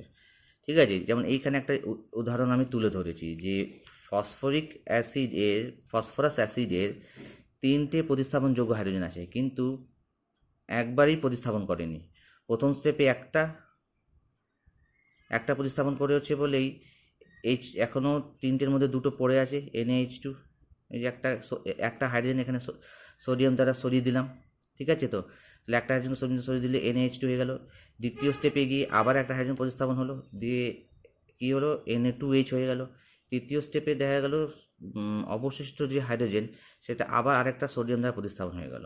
তাহলে প্রত্যেকটা ক্ষেত্রে জল উৎপন্ন হচ্ছে, একটা OH, প্রথমে একটা হাইড্রোজেন সঙ্গে যুক্ত একটা জল, মানে ক্ষার প্রথমে একটা হাইড্রোজেনকে গ্রহণ করলো, তাহলে ক্ষারগ্রাহিতা, 2টো হাইড্রোজেন গ্রহণ করলো, 2 ক্ষারগ্রাহিতা, টোটাল 3টেকে গ্রহণ করলো আলটিমেটলি, তাহলে ক্ষারগ্রাহিতা 3। ঠিক আছে, আশা করি বোঝাতে পারছি। অনেক কিছু বলার থাকে, এই রোগের জন্য না ঠিকমতো পড়াতেও পারছি না। তো এইটা একটা ইম্পর্টেন্ট প্রশ্ন।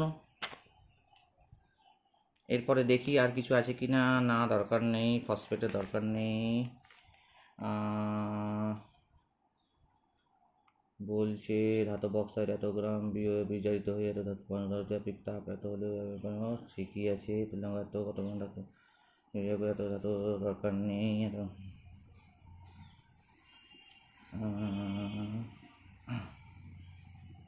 হ্যাঁ, এইটা একটা করিয়ে দিই, এইটা একটা করিয়ে দেবো, ব্যাস, তারপর তোমাদেরকে দেখিয়ে দেবো। ঠিক আছে, এরপরে তোমাদের বই থেকে দেখিয়ে দেবো, 10টা করে দিই। ঠিক আছে, তোমরা কিন্তু আমি এইভাবে খেটে খেটে তোমাদের করে দিচ্ছি, তোমরা কিন্তু মনোযোগ দিয়ে কিন্তু করবে, বুঝে গেছো, বুঝলে। বলছে 1.872 গ্রাম ভরের একটি ধাতব হাইড্রোক্সাইড, ঠিক আছে, থেকে 1.224 গ্রাম ধাতব অক্সাইড পাওয়া যায়। এগুলো ব্যতিক্রম টাইপের প্রশ্ন, হ্যাঁ, এগুলো ফর্মুলা মুখস্থ রাখবে। তাহলে বলছে ধাতুটির তুল্যাঙ্ক ভার গণনা করো। আচ্ছা, মনে করে দেখো, যে কোনো লবণের বা যৌগের তুল্যাঙ্ক ভার হচ্ছে ওই যৌগের মধ্যে উপস্থিত মৌলগুলির তুল্যাঙ্ক ভারের যোগফলের সঙ্গে সমান। মনে করে দেখো, এটা আমরা করেছিলাম, এইটাকেই আমরা এখানে কাজে লাগাবো। তো প্রথমে তুল্যাঙ্ক অনুপাত সূত্র, যে ধাতব হাইড্রোক্সাইডের যে তুল্যাঙ্ক ভার আর ধাতব অক্সাইডের যে তুল্যাঙ্ক ভার, দুটোর তুল্যাঙ্ক ভার কী হবে, ধাতব অক্সাইডের ভর আর ধাতব হাইড্রোক্সাইডের ভরের অনুপাতের সঙ্গে কী হবে, সমান হবে। ক্লিয়ার হলো তো? তাহলে আমরা আনুপাতিক ব্যাপারটা আনবো। তো ফার্স্ট যেটা লিখবো সেটা হচ্ছে তোমার, প্রথমে ধাতব অক্সাইড আছে, হাইড্রোক্সাইড আছে, তো লিখবো ধাতব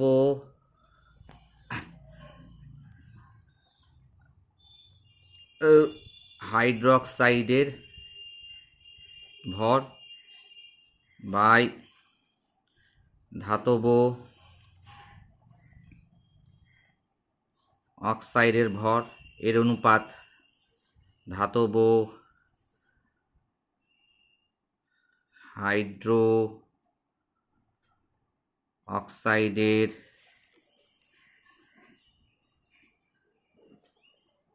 তুল্যাঙ্ক ভার বাই ধাতব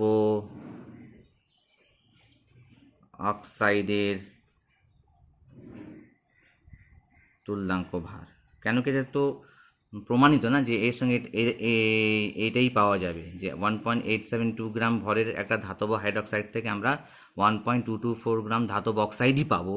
তাই আমরা এটা অ্যাপ্লাই করতে পারি যে ধাতব হাইড্রোক্সাইডের তুল্যাঙ্ক ভার আর ধাতব অক্সাইডের তুল্যাঙ্ক ভারের অনুপাত ধাতব অক্সাইডের ভর আর ধাতব হাইড্রোক্সাইডের ভর আর ধাতব অক্সাইডের ভরের অনুপাতের সঙ্গে কী হবে, সমান হবে। বোঝা গেল তো? এটাও কিন্তু তুল্যাঙ্ক অনুপাত থেকেই এসছে। ক্লিয়ার হলো? এবার আমাকে চেয়েছে কি, ধাতুর তুল্যাঙ্ক ভার। তো এখানে আমরা স্প্লিট করে দেবো। কি করব, ধাতব অক্সাইডের ভর বলেছে, ধাতব হাইড্রোক্সাইডের ভর, আমি শুধু অক্সাইড করছি, ধাতব হাইড্রোক্সাইডের ভর বলে দিয়েছে 1.872, ধাতব অক্সাইডের ভর বলে দিয়েছে 1.224। এবং ধাতব হাইড্রোক্সাইডের তুল্যাঙ্ক ভরে ধাতুর তুল্যাঙ্ক ভর যদি ই হয়, হ্যাঁ, হাইড্রোক্সাইড মানে ওইচের তুল্যাঙ্ক ভর কত হবে, অক্সিজেন হচ্ছে 16 আর হাইড্রোজেন 17, ঠিক আছে। আর ধাতব অক্সাইডে কী হবে, ই প্লাস 16। বলো, এটাকে সমাধান করবে দিয়ে দেখবে উত্তর আসছে তখন 9। কত সহজ না অঙ্কটা? এইভাবে অঙ্কগুলো করবে, ঠিক আছে। ছবিটা আমি তুলে পাঠিয়ে দেবো।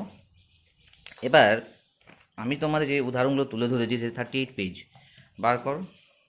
38 পেজ, যার মধ্যে কিছু অঙ্ক করে দিয়েছি, ঠিক আছে। প্রথমটা করে দিয়েছি, দ্বিতীয়টা দেখো, ঠিক আছে। কী চেয়েছে, এক্স গ্রাম কোনো মৌল থেকে ওয়াই গ্রাম ক্লোরাইড পাওয়া যায়। তো এক্স গ্রাম মৌল থেকে ওয়াই গ্রাম ক্লোরাইড যদি পাওয়া যায় তাহলে ক্লোরিনের পরিমাণ কত, ওয়াই মাইনাস এক্স। ওইটাই করেছে দেখো, ওয়াই গ্রাম ক্লোরাইড যৌগে ক্লোরিনের পরিমাণ হচ্ছে ওয়াই মাইনাস এক্স। এই ওয়াই মাইনাস এক্স ক্লোরিন যুক্ত হচ্ছে কত, এক্স গ্রাম মৌলের সঙ্গে। তাহলে 35.5 গ্রাম ক্লোরিন যুক্ত হবে কত, এই তোমার এক্সকে ওয়াই মাইনাস এক্স দিয়ে ভাগ করে 35.5 দিয়ে গুণ করবে, সেটাই হয়ে যাবে ওই মৌলের তুল্যাঙ্ক ভার। বোঝা গেল? এটা ক্লোরিন দিয়ে দিয়েছে। তারপর তোমাদের 3 নম্বর করে দিয়েছি, 4 নম্বর করে দিয়েছি, 5 নম্বর করে দিয়েছি। 6 নম্বরে দেখো, এটা আমরা দুইভাবে করতে পারি, কিন্তু এরা একদম ভরের নিয়ে চলে গেছে। বলেছে দেখো 3.26 গ্রাম জিঙ্ক, হ্যাঁ, 3.26 গ্রাম জিঙ্ক অ্যাসিডের সঙ্গে বিক্রিয়ায় এসটিপিতে 1.12 লিটার হাইড্রোজেন গ্যাস উৎপন্ন করে।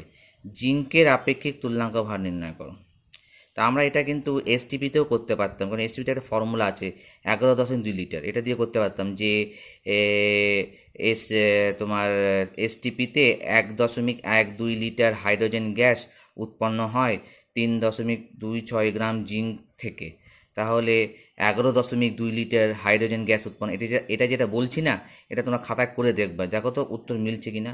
তাহলে 11.2 লিটার হাইড্রোজেন গ্যাস উৎপন্ন হয় কত গ্রাম জিঙ্ক থেকে, তাহলে কি করতে হবে, 3.26কে 1.12 দিয়ে ভাগ করে 11.2 লিটার দিয়ে গুণ করবে, তাহলে 32.6 আসবে। দেখো 32.6 চলে আসছে। এরা কি করেছে, ভরে করেছে, একটু স্টেপ এগিয়ে নিয়েছে। কী করেছে, 22.4 লিটার হাইড্রোজেন গ্যাসের ভর হচ্ছে 2 গ্রাম, তাহলে 1.12 লিটার ভর বার করেছে 0.1 গ্রাম। এবার এটাকে ঐকিক নিয়মে করেছে যে 3.26 জিঙ্ক দ্বারা প্রতিস্থাপিত হাইড্রোজেনের পরিমাণ হচ্ছে 0.1 গ্রাম। তাহলে আমরা বলতে পারি যে 1 গ্রাম হাইড্রোজেনকে প্রতিস্থাপন করতে কত জিঙ্কের প্রয়োজন, তাহলে 3.326কে 0.1 দিয়ে ভাগ করে 32.6 জিঙ্ক আসে। তাহলে এইভাবেও করতে পারো, জিঙ্ক হাইড্রোজেনের গ্যাসের পরিমাণ বার করে 1 গ্রাম হাইড্রোজেনের কতটা প্রতিস্থাপন সেটা বার করতে। আর আমি যেটা বললাম আয়তন দিয়েও করতে পারো, ঠিক আছে। এটা হয়ে গেল 6। তোমাদের 7, 8, 9টা বলে দিচ্ছি। 9টা অনেকটা তোমার এই এর মতো আছে, কোথায় গেল, এই একের মতো আছে, অনেকটা একের মতো আছে, বুঝতে পেরেছো তো। তো 9 দেখো কী বলেছে, এটা বলে দিচ্ছি। এখান থেকে একটা প্রশ্ন থাকেই থাকে, জানো তো। একটি ধাতব ক্লোরাইডে 20.2% ধাতু আছে। তো ধাতব ক্লোরাইডে যদি 20.2% ধাতু থাকে, তাহলে ক্লোরিন কত থাকবে? 100 থেকে 20.2 বাদ দিয়ে দেবে, তো ক্লোরিনের পরিমাণ পেয়ে যাবে। বলছে ধাতুটির পারমাণবিক ভর বলে দিয়েছে, সংকেত কত, তার মানে তুল্যাঙ্ক ভর আর যোজ্যতা। তাহলে দেখো প্রথমে ক্লোরিনের পরিমাণ বার করে নিলে, 100 থেকে তুমি 20.2 বিয়োগ করলে 79.8 এলো। এবার এই 79.8 পরিমাণ ক্লোরিন যুক্ত আছে কত, তোমার 20.2 গ্রাম ধাতুর সঙ্গে। তাহলে 35.5 গ্রাম ক্লোরিন যুক্ত আছে কত পরিমাণ ধাতুর সঙ্গে। তাহলে সেটা কী করতে হবে, যে 20.2কে 79.8 দিয়ে ভাগ করে 35.5 দিয়ে গুণ করতে হবে, তাই করে চৈকিক নিয়মে। তো 8.986 ভাগ ভরে ধাতু এসছে, এটাই হয়ে গেল তার তুল্যাঙ্ক ভর। এবার পারমাণবিক ভরকে তুল্যাঙ্ক ভর দিয়ে ভাগ করলেই যোজ্যতা পেয়ে যাব। তো যোজ্যতা পেয়ে গেলাম 3-এর কাছাকাছি। তাহলে ক্লোরিনের যোজ্যতা সবাই জানে 1, তা ধাতব ক্লোরাইডের সংকেত কী হবে, MCl3, কেন ধাতুর যোজ্যতা ক্লোরিনের ঘাড়ে বসবে। ঠিক আছে, তো এইভাবে এটা করবে। হ্যাঁ, 10এরটা দেখো কি বলেছে। উদাহরণে এত অঙ্ক দিয়েছে যে তোমাদের না এক্সারসাইজে অত অঙ্ক না করলেও চলে, বাট এক্সারসাইজে তোমাদের প্র্যাকটিসের জন্য করা। এখানে দিয়েছে দেখো 8.08 গ্রাম একটি ধাতব অক্সাইডকে শুধু হাইড্রোজেন গ্যাস দ্বারা সম্পূর্ণ বিজারিত করলে 1.8 গ্রাম জল উৎপন্ন হয়। কি বলেছে, যে 8.08 গ্রাম একটি ধাতব অক্সাইডকে শুষ্ক হাইড্রোজেন গ্যাস দ্বারা সম্পূর্ণ বিজারিত করলে 1.8 গ্রাম জল উৎপন্ন হয়। তাহলে 1.8 গ্রাম জল, এই জলের মধ্যে যেটা অক্সিজেন, এই অক্সিজেনটা কোথা থেকে এসছে, এই 8.08 গ্রাম ধাতব অক্সাইড থেকে এসছে। বুঝতে পারলাম। তাহলে 8.08 গ্রাম একটি ধাতব অক্সাইডকে শুষ্ক H2 গ্যাস দ্বারা সম্পূর্ণ বিজারিত করলে 1.8 গ্রাম জল উৎপন্ন হয়। তো 1.8 গ্রাম জলের মধ্যে যে জলের পরিমাণ, সেটা অ্যাকচুয়ালি কোথায়, এই 8.08 যে ধাতব অক্সাইড, ওখান থেকে এসছে। তো প্রথম কাজ হচ্ছে আমাদের 1.8 গ্রাম জল থেকে অক্সিজেনের পরিমাণ বার করা, এবং সেই অক্সিজেন পরিমাণটা আমরা বার করব, এবং সেখান থেকে আমি 8.08 থেকে সেই অক্সিজেন পরিমাণ বিয়োগ করে ধাতুর পরিমাণ বার করে নেব। বোঝা গেল তো। তো 18 গ্রাম জলে অক্সিজেন পরিমাণ কত, 16 গ্রাম। তাহলে 1.8-এ কত হবে, 1.6 গ্রাম, সবাই জানে। তাহলে 8.08 গ্রাম ধাতব অক্সিজেনের পরিমাণ হচ্ছে 1.6 গ্রাম, ওখান থেকে এসছে, তাই তো। তাহলে ধাতব ধাতুর পরিমাণ পেয়ে গেলাম, 8.08 থেকে 1.6 বিয়োগ করলাম, পেয়ে গেলাম। ঠিক আছে, তাহলে চেয়েছে কি, ওই অক্সাইডে অক্সিজেন পরিমাণ, তাহলে ওই অক্সাইডে অক্সিজেন পরিমাণ পেয়ে গেলাম। এবার ধাতুর তুল্যাঙ্ক হবে, তো 1.6 গ্রাম অক্সিজেন যুক্ত হয় 6.48 গ্রাম ধাতুর সঙ্গে, আর 8 গ্রাম অক্সিজেন যুক্ত হয় কত গ্রাম ধাতুর সঙ্গে, 6.48কে 1.6 দিয়ে ভাগ করে 8 দিয়ে গুণ করতে হবে, যেটা বেরোচ্ছে তুল্যাঙ্ক হবে।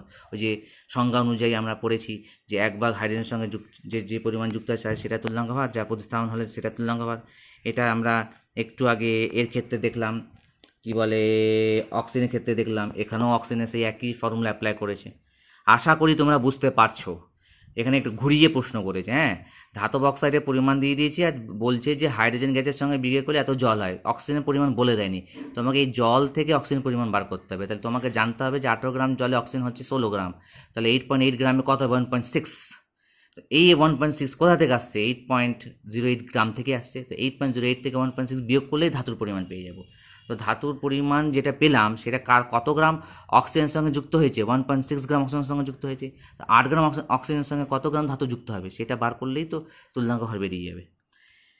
ঠিক আছে, তারপরে এইটা করিয়েছি। তারপর দেখো 12 নম্বর প্রশ্ন, দেখো কি বলেছে। এ ধাতুর ক্লোরাইডে 59.90% ক্লোরিন আছে। ঠিক আছে, 1 গ্রাম এ ধাতু 1.134 গ্রাম বি ধাতুকে তার লবণ থেকে প্রতিস্থাপন করে। এ ও বি এর তুল্যাঙ্ক ভর নির্ণয় করো। বেকার। তো প্রথমে এর তুল্যাঙ্ক ভর বার করব। কি, এ ধাতুর ক্লোরাইডে 55.90% ক্লোরিন আছে। তাহলে এ ধাতুর পরিমাণ কত, তাহলে দেখো এখানে দেওয়া আছে, দেখো 55.9 ভাগ ভরের ক্লোরিন যুক্ত হয় কত ভাগ ধাতুর সঙ্গে, 100 থেকে 55.9 বিয়োগ করলে 44.0 আসে। তাহলে এর তুল্যাঙ্ক ভর বার করব।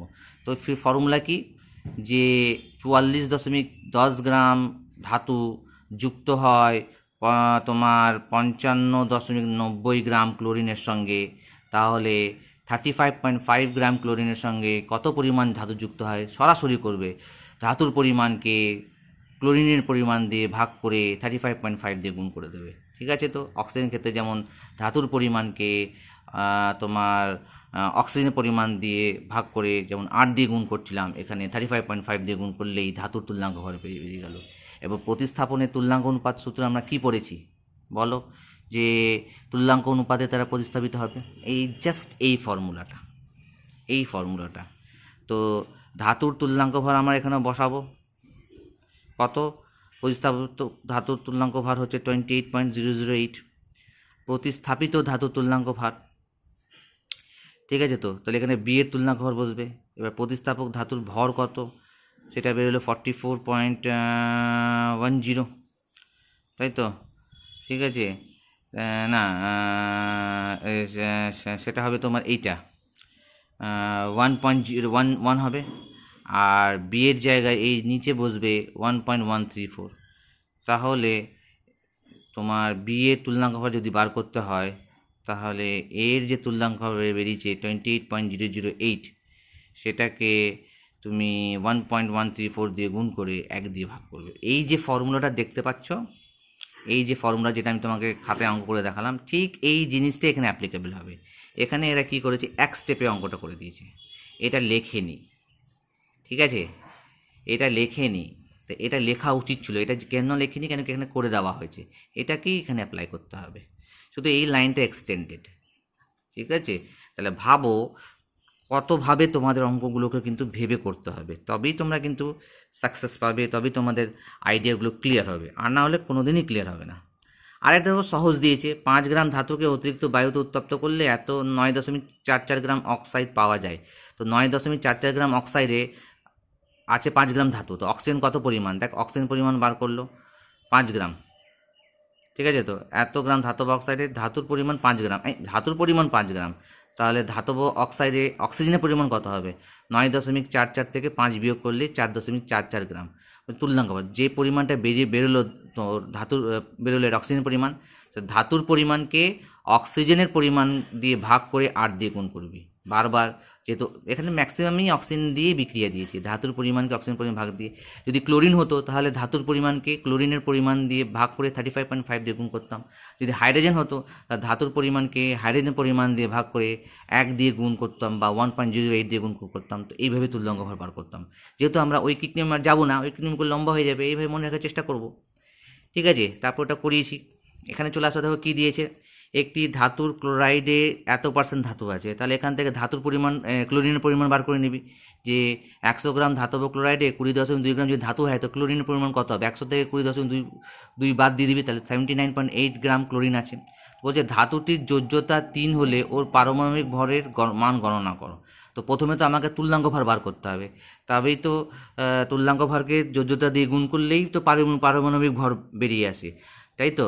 আর যোজ্যতা বার করার সময় পারমাণবিক ভরকে তুল্যাঙ্ক ভর দিয়ে ভাগ করা হয়, যেটা একটা ফর্মুলা আছে, ওই ফর্মুলা কাজে লাগিয়ে, ওটা আমি রিপিট করছি না।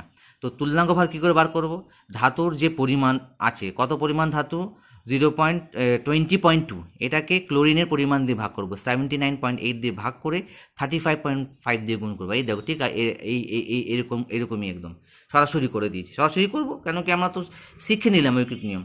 তাহলে এখানে ধাতুর তুল্যাঙ্ক ভর বেরিয়ে গেল, পারমাণবিক ভর কী হবে, পারমাণবিক ভর তুল্যাঙ্ক ভরকে যোজ্যতা দিয়ে গুণ করলে পারমাণবিক ভর পেয়ে গেলাম। বোঝা গেল? এবার ফসফেট মূলকের তুল্যাঙ্ক ভর কত, ফসফেটের সংকেত ভর বা যোজ্যতা, এই যে ফসফরাস 31, অক্সিজেন হচ্ছে 4x16, তো ওরা যোগ করে যোজ্যতা যে মাইনাস আছে, -3 মানে যোজ্যতা 3 দিয়ে ভাগ করো, পেরিয়ে গেল। এগুলো সহজ আছে, অঙ্ক করতে গেলে দেখবে সহজ লাগবে। ঠিক আছে, এবার দেখো আরেকটা প্রশ্ন দিয়েছে, দেখো আচ্ছা লিটার দিয়েও একটা প্রশ্ন দিয়েছে, ওটাও করালে ভালো হতো। দেখি একটা লিটার দিয়ে একটা করিয়ে দেবো, এবং টাইম যখন যাচ্ছেই তাহলে একটু যাক। বলছে একটা ধাতব অক্সাইডে 5.01 গ্রাম হাইড্রোজেন দ্বারা বিজারিত হয়ে 4.41 গ্রাম ধাতু উৎপন্ন হয়।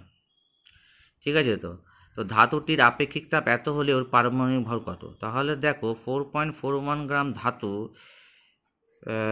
5.01 গ্রাম হাইড্রোজেন দ্বারা বিজারিত হয়ে উৎপন্ন হয়, তাহলে 1 গ্রাম তাহলে কত গ্রাম ধাতু 1 গ্রাম হাইড্রোজেন দ্বারা বিজারিত হয়ে উৎপন্ন হবে, সেটাই হবে ওই ধাতুর তুল্যাঙ্ক ভার। তাহলে দেখো সেটাই করেছে, ঠিক আছে। তো ধাতব অক্সাইড থেকে এত গ্রাম হাইড্রোজেন দ্বারা বিজারিত করে এত গ্রাম, আচ্ছা এত গ্রাম ধাতু উৎপন্ন হয়, এটা কি অক্সিজেন থেকে তুল্যাঙ্ক ভার বার করেছে?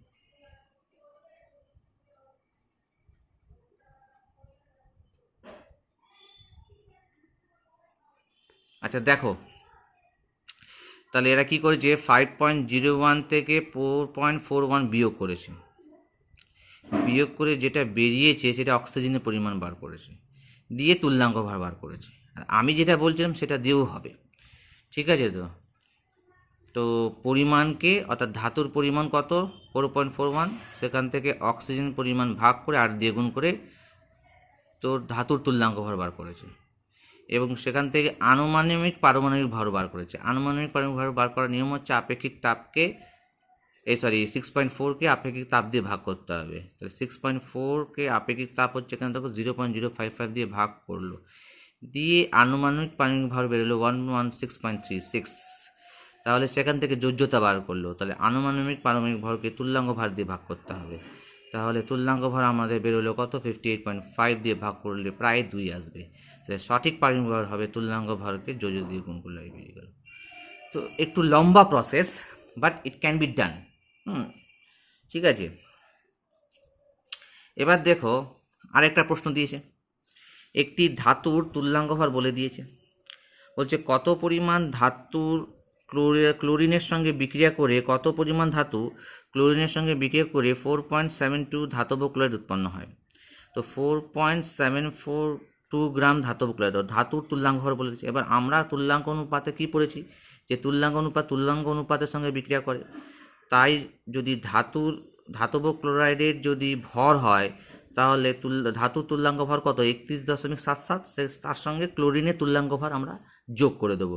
তাই করে দেখো, ধাতুর তুল্যাঙ্ক ভর হচ্ছে 31.77, তাহলে 31.77 গ্রাম ধাতু 35.5 গ্রাম ক্লোরিনের সঙ্গে বিক্রিয়া করে কত গ্রাম ধাতব ক্লোরাইড উৎপন্ন করবে 67.27 গ্রাম ধাতব ক্লোরাইড উৎপন্ন করবে। এটা কোথা থেকে এসছে, এটা হচ্ছে ধাতব লবণের তুল্যাঙ্ক ভার ইকুয়াল টু ধাতুর তুল্যাঙ্ক ক্যাটায়নের তুল্যাঙ্ক ভার প্লাস অ্যানায়নের তুল্যাঙ্ক ভার। তো ওই জায়গাটাকে এটা কাজে লাগিয়েছে, দুটোকে যোগ করে দিয়েছে, ঠিক আছে। তো তাহলে এত গ্রাম ধাতব ক্লোরাইডে, ঠিক আছে, প্রয়োজনীয় ধাতুর পরিমাণ হচ্ছে কত 31.77 গ্রাম। তাহলে 4.72তে কী হবে ধাতব ক্লোরাইডের প্রয়োজন ধাতুর পরিমাণ, ওই হবে 31.77কে 67.2227 দিয়ে ভাগ করে 4.72 দিয়ে গুণ করো, তাহলে 2.23 গ্রাম চলে আসবে। ভালো করে দেখে নাও, মানে এইভাবে একটু বুদ্ধি খাটাতে হবে। এটাও এক খুব সুন্দর অঙ্ক, হ্যাঁ, এটাকে খাতায় করে দিলে ভালো হতো। এটা করে দিয়েছি। এগোসেটটা দেখো, আর করাবো না, মুখে বলেছি। একটি ধাতু এম এর দুটি অক্সাইডে অক্সিজেনের পরিমাণ যথাক্রমে 22 এই খুবই ভালো অঙ্ক, স্টার মার্কস। বলছে দুটো ধাতব অক্সাইড আছে, হ্যাঁ, একটাতে অক্সিজেনের পরিমাণ হচ্ছে 22.53%, আরেকটা হচ্ছে 30.38%। প্রথম অক্সাইডের সংকেত বলে দিয়েছে, বলছে দ্বিতীয় অক্সাইডের সংকেত কী হবে, ঠিক আছে। তো প্রথম অক্সাইড থেকে আমাকে ধাতুর পারমাণবিক ভর বার করতে হবে, ঠিক আছে। এই অঙ্কটা আমি করে দেবো। এই অঙ্কটা আর একটা যোজ্যতা দিয়ে দিয়েছে, এনটিভি দিয়েছে, এই দুটো অঙ্ক আমি করাবো হলে ভালো। ইচ্ছা হলো তাই করিয়ে দিচ্ছি। ভিডিওটা লম্বা হোক, 1.5 ঘন্টার ভিডিও হোক, ইম্পর্টেন্ট অঙ্কগুলো করে খাতা করে রাখাই ভালো। তাহলে এটা হয়ে গেল তোমার 11 নম্বর অঙ্ক। বলছে একটি ধাতু এম এর দুটি অক্সাইডে অক্সিজেনের পরিমাণ হচ্ছে যথাক্রমে, খুব ভালো অঙ্ক, এরকম ধরনের অঙ্ক দেয়, 22.53% আর হচ্ছে তোমার 30.38%। বলছে প্রথম অক্সাইডের সংকেত MO হলে দ্বিতীয়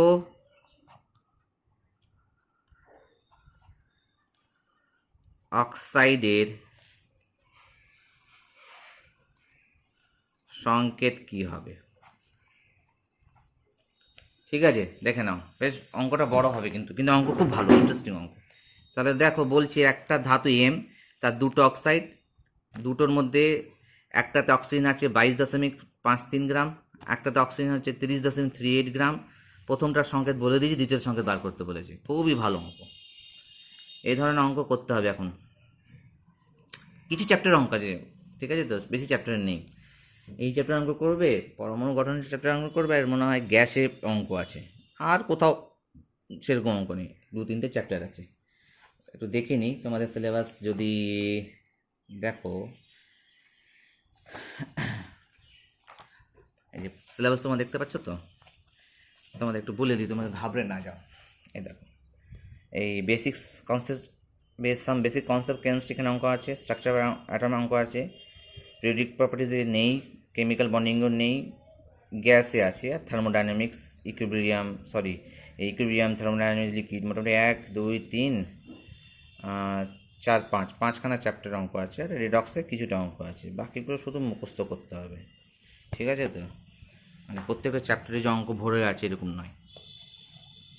ঠিক আছে, তবে গ্যাস চ্যাপ্টার তোমার মাধ্যমিকে পড়েছো, ওই ধরনের সহজ সহজ অঙ্ক আসবে না, অন্য ধরনের অঙ্ক আসবে। তো প্রথম যেটা কাজ হচ্ছে সেটা হচ্ছে, প্রথম যে সংকেত দিয়েছে সেই সংকেত থেকে এই ধাতুর পারমাণবিক ভর বার করতে হবে, নাহলে তুলনাঙ্ক ভর দিয়ে ভাগ করে যোজ্যতা বার করতে পারবো না দ্বিতীয় ধাতব অক্সাইডের ক্ষেত্রে। তাহলে প্রথমে যেটা কাজ হচ্ছে সেটা হচ্ছে ধরে নিতে হবে তার পারমাণবিক ভর। তাহলে ধরি M এর পারমাণবিক ভর হলো A। এবার MO যৌগে অক্সাইডের শতকরা পরিমাণ বলে দিয়েছে অক্সিজেনের, তাই তো, ওটাকে কাজে লাগাতে হবে। অক্সিজেনের শতকরা পরিমাণ এটাকে কাজে লাগাতে হবে। কত বলেছে? 22.53। আমরা বলতে পারি যে শতকরা পরিমাণ বার করার ফর্মুলা কী ছিল? অক্সিজেন পরিমাণকে ধাতব অক্সাইডের টোটাল আণবিক ভর দিয়ে ভাগ করে 100 দিয়ে গুণ করা। অক্সিজেন পরিমাণ কি MO-তে অক্সিজেন পরিমাণ কত? 16। দিয়ে MO যৌগের আণবিক ভর কত? M এর পারমাণবিক ভর হচ্ছে A, আর অক্সিজেন পারমাণবিক ভর হচ্ছে 16। আমরা আণবিক করছি। এই যে এটাকে আমি 100 দিয়ে গুণ করব, করলেই তো শতকরা পরিমাণ পেয়ে যাবে। এর ভ্যালুটাই হচ্ছে তোমার 22.53 সঙ্গে সমান। এটা মাথায় রাখতে হবে। এখান থেকে তুমি A সলভ করবে। তো A ইকুয়াল টু কী হবে? 1600 মাইনাস 16 ইন্টু 22.53 বিয়োগ 22.53। ঠিক আছে, তো এইভাবে বার করবে। আলটিমেটলি এর ভ্যালু যেটা আসছে 55 আসবে। তাহলে দেখো, আমরা প্রথম সংকেতকে কাজে লাগিয়ে এবং শতকরা পরিমাণ যেটা আমরা পড়েছি তার ফর্মুলাকে কাজে লাগিয়ে আমরা ধাতুর তুলনাঙ্ক ভর পেয়ে গেলাম। ঠিক আছে তো, এবার দ্বিতীয় ক্ষেত্রে চলে যাব। তো দ্বিতীয় ক্ষেত্রে তো ধাতব অক্সাইডে, দ্বিতীয় অক্সাইডের ধাতুর যোজ্যতা জানি না। ধরি দ্বিতীয় অক্সাইডে M এর যোজ্যতা, M এর যোজ্যতা যদি না বার করি তাহলে কিন্তু সংকেত বার করা যাবে না। তাহলে আমরা ধরে নিচ্ছি যে অতএব দ্বিতীয় অক্সাইডের সংকেত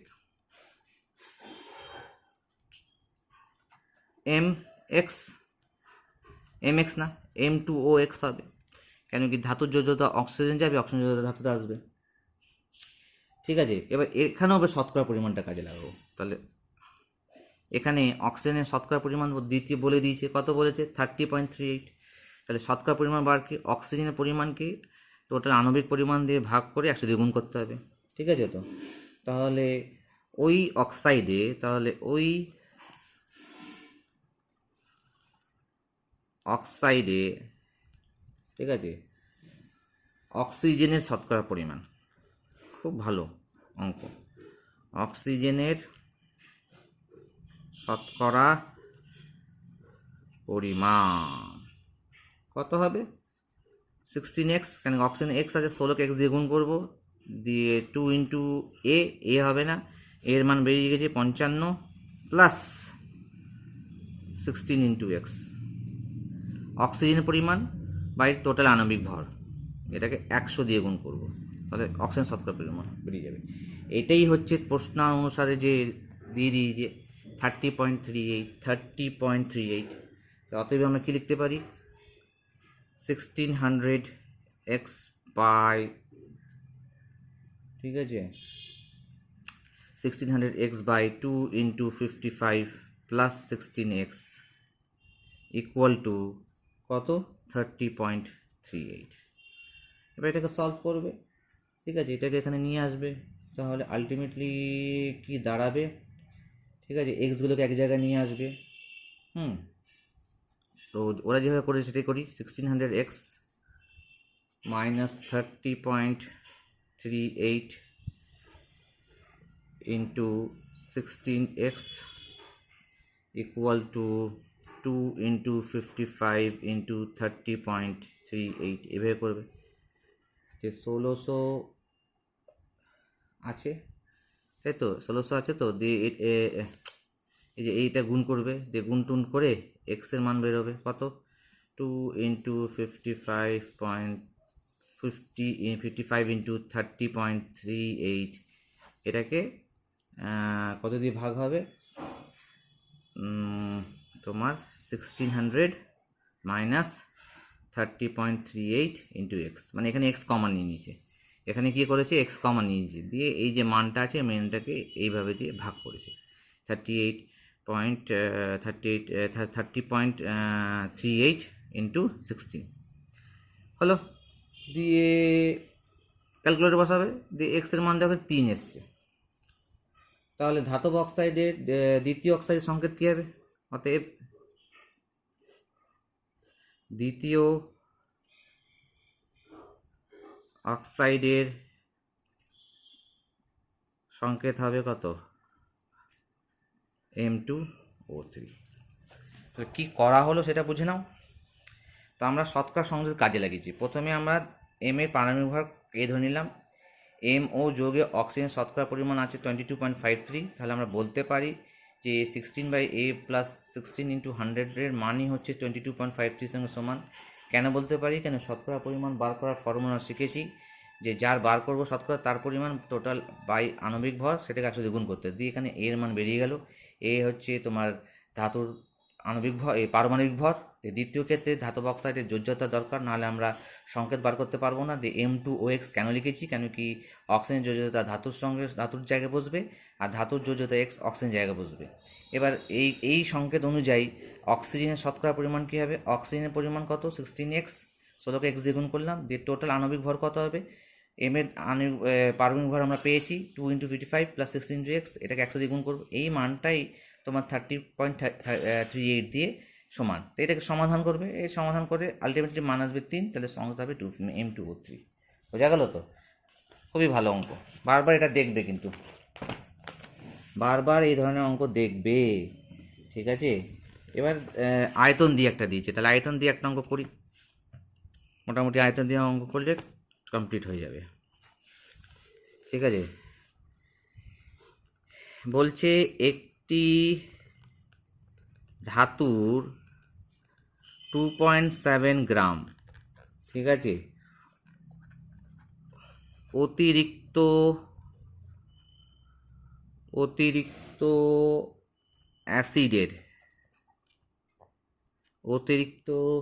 অ্যাসিডের সঙ্গে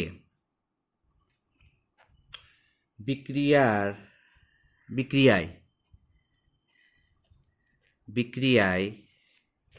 এনটিপিতে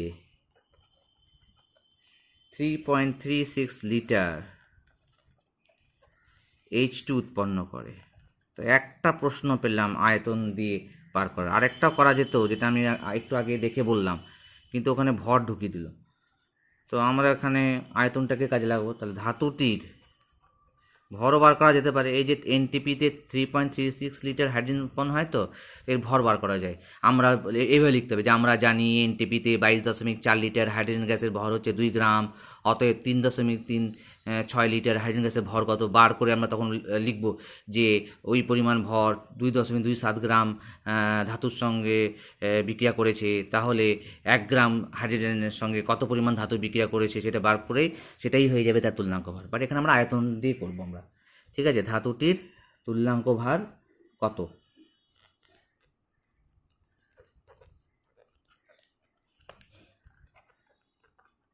ঠিক আছে, তো এনটিপিতে যেটা উৎপাদন হয়েছে তার জন্য প্রয়োজনীয় ধাতুর পরিমাণ কত হবে লিখবো আমরা। এনটিপিতে 3.36 লিটার হাইড্রোজেন উৎপাদনের জন্য, ঠিক আছে, প্রয়োজনীয়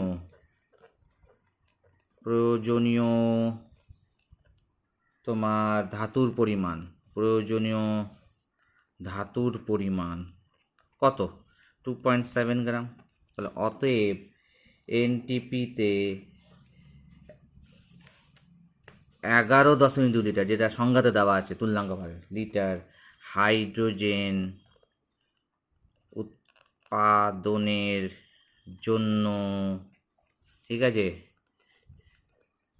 প্রয়োজনীয় ধাতুর পরিমাণ কত হবে? 2.7কে 3.36 দিয়ে ভাগ করে 11.2 লিটার। এটা আমরা সরাসরি করতে পারতাম, সরাসরি করা যেতে পারতো কিন্তু, হ্যাঁ, ধাতুটির তুল্যাঙ্ক ভার। তাহলে ওই পরিমাণকে এইভাবে পরিমাণ দিয়ে ভাগ করে 2 দিয়ে গুণ করে দিতে হতো। ঠিক আছে, তো 11.2 দিয়ে গুণ করে দিতে হতো, তাহলে আসবে কত? 9.0 গ্রাম আসবে। তাহলে আমরা ধাতুর তুল্যাঙ্ক ভার পেয়ে গেলাম। তাহলে অতএব ধাতুর তুল্যাঙ্ক ভার 2 নম্বর থাকলে তো একটু লিখতে হয়, তাহলে 9 হবে।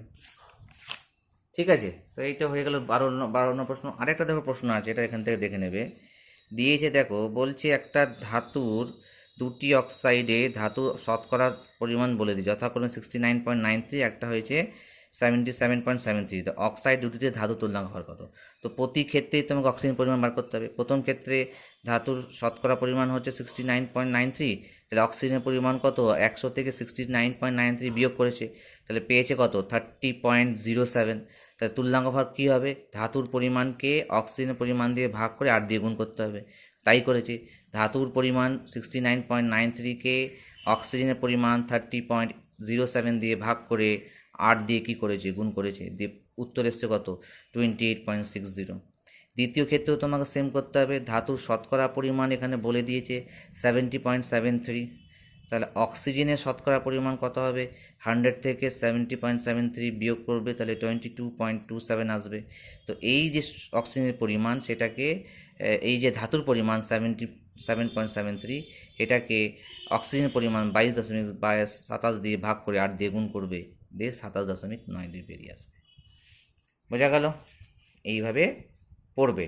এবং তোমাদের হোম টাস্ক দেওয়া হয়েছিল, দেখে নাও, তুল্যাঙ্ক ভারের পরিচ্ছেদের প্রশ্নগুলো দেখে নাও, হোম টাস্ক দেওয়া হয়েছে, এটাও করবে কিন্তু, এটা আমিও দেখব আগামীকাল। 56, 57, 58,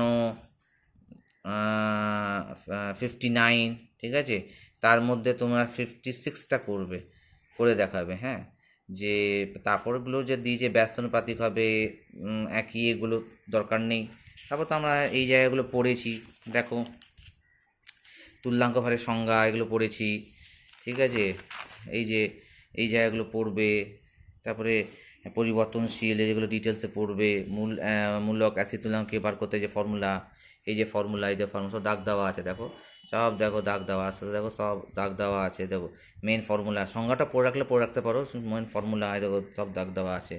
রেডুলাম্পেটিক সূত্র এগুলো দেওয়া আছে, পড়বে এগুলো। হ্যাঁ, তো আমরা এই ভিডিওটা এখানেই শেষ করলাম। আর একটা যেটুকু অংশ তোমাদের রয়ে গেল, যেটা খুব একটা ইম্পর্টেন্ট নয় এখানে, ঠিক আছে, তবুও আমি এর একটা ভিডিও পরে বানিয়ে তোমাদের অঙ্ক সময় দিয়ে দেবো, ঠিক আছে। সেটা হচ্ছে তোমাদের এই গাঢ়ত্ব প্রকাশক পদ্ধতি। এই গাঢ়ত্ব প্রকাশক পদ্ধতিতে তোমাদের একটু বলে দিই, তোমরা অন্তত দাগ দিয়ে রাখতে পারো। দ্রবণের সংগঠিত বিক্রিয়া সংক্রান্ত গণনা 51 পেজ। এখানে গাঢ়ত্ব প্রকাশ তোমার ক্লাস 9-এ পড়েছিলে, শতকরা মাত্রা। এবার শতকরা মাত্রা কেন দেখো 3 ভাগে ভাগ করেছে, একটা ওয়েট বাই ওয়েট, আর একটা আছে তোমার ওয়েট বাই ওয়েট হয়ে গেল, আর একটা কোথায় গেল রে, গ্রাম পার লিটার, আর একটা হচ্ছে তোমার মোল ফ্র্যাকশন, এরকম গ্রাম পার লিটার দিয়েছে, তারপর মোল ফ্র্যাকশন দিয়েছে। ভুল কোথায় ভুল হয়ে গেল রে ভাই, শতকরা মাত্রা দিয়েছে আর ওয়েট বাই ওয়েট, আর একটা দিয়েছে গ্রাম প্রতি লিটার দিয়েছে, ওয়েট বাই ওয়েট দিয়েছে, তারপরে তোর মোল ভগ্নাংশ বার করা দিয়েছে, তারপরে এরা উষ্ণতার উপর নির্ভর করে কিনা এগুলো আমরা পড়িয়েছি। এর একটা আমি মনে হয় ভিডিও বানিয়েছি, একটা তোমাকে আমি পোস্ট করে দেবো। হ্যাঁ, পার্টস পার মিলিয়ন 9-এর, হ্যাঁ, ওটা পোস্ট করে দিলে ওইখানে হয়ে যাবে। মোলারিটি কি ওখানে একটু বলেছি, হ্যাঁ, মোলালিটি নর্মালিটি কি এগুলো পড়াবো। আর এই জায়গাগুলো অতটা দেখাবো না, ইম্পর্টেন্ট নেই, ঠিক আছে। সমীকরণটা কীভাবে প্রতিষ্ঠা করতে হয় এটা অতটা দরকার নেই, আমরা যদি মনে হয় করাবো। আর নাহলে এখান থেকে কিছু আমি অঙ্ক দাগ দিয়ে রেখেছি, অঙ্কগুলো করে নেবো। খুব একটা ইম্পর্টেন্ট নেই এখন আপাতত, তো যতটা ইম্পর্টেন্ট আছে ততটা আমি কমপ্লিট করে দিয়েছি, ঠিক আছে। কিন্তু এর ভিডিওটা আমি কিন্তু সামনের উইকে আমি কিন্তু বানিয়ে দেবো। হ্যাঁ, আমরা আগামীকাল যতটা পারবো অঙ্কগুলো করে নিয়ে, ঠিক আছে, আমরা পরের দিন সেকেন্ড চ্যাপ্টারে চলে যাওয়ার চেষ্টা করব, ঠিক আছে। ঠিক আছে, তাহলে এতটাই থাকবে।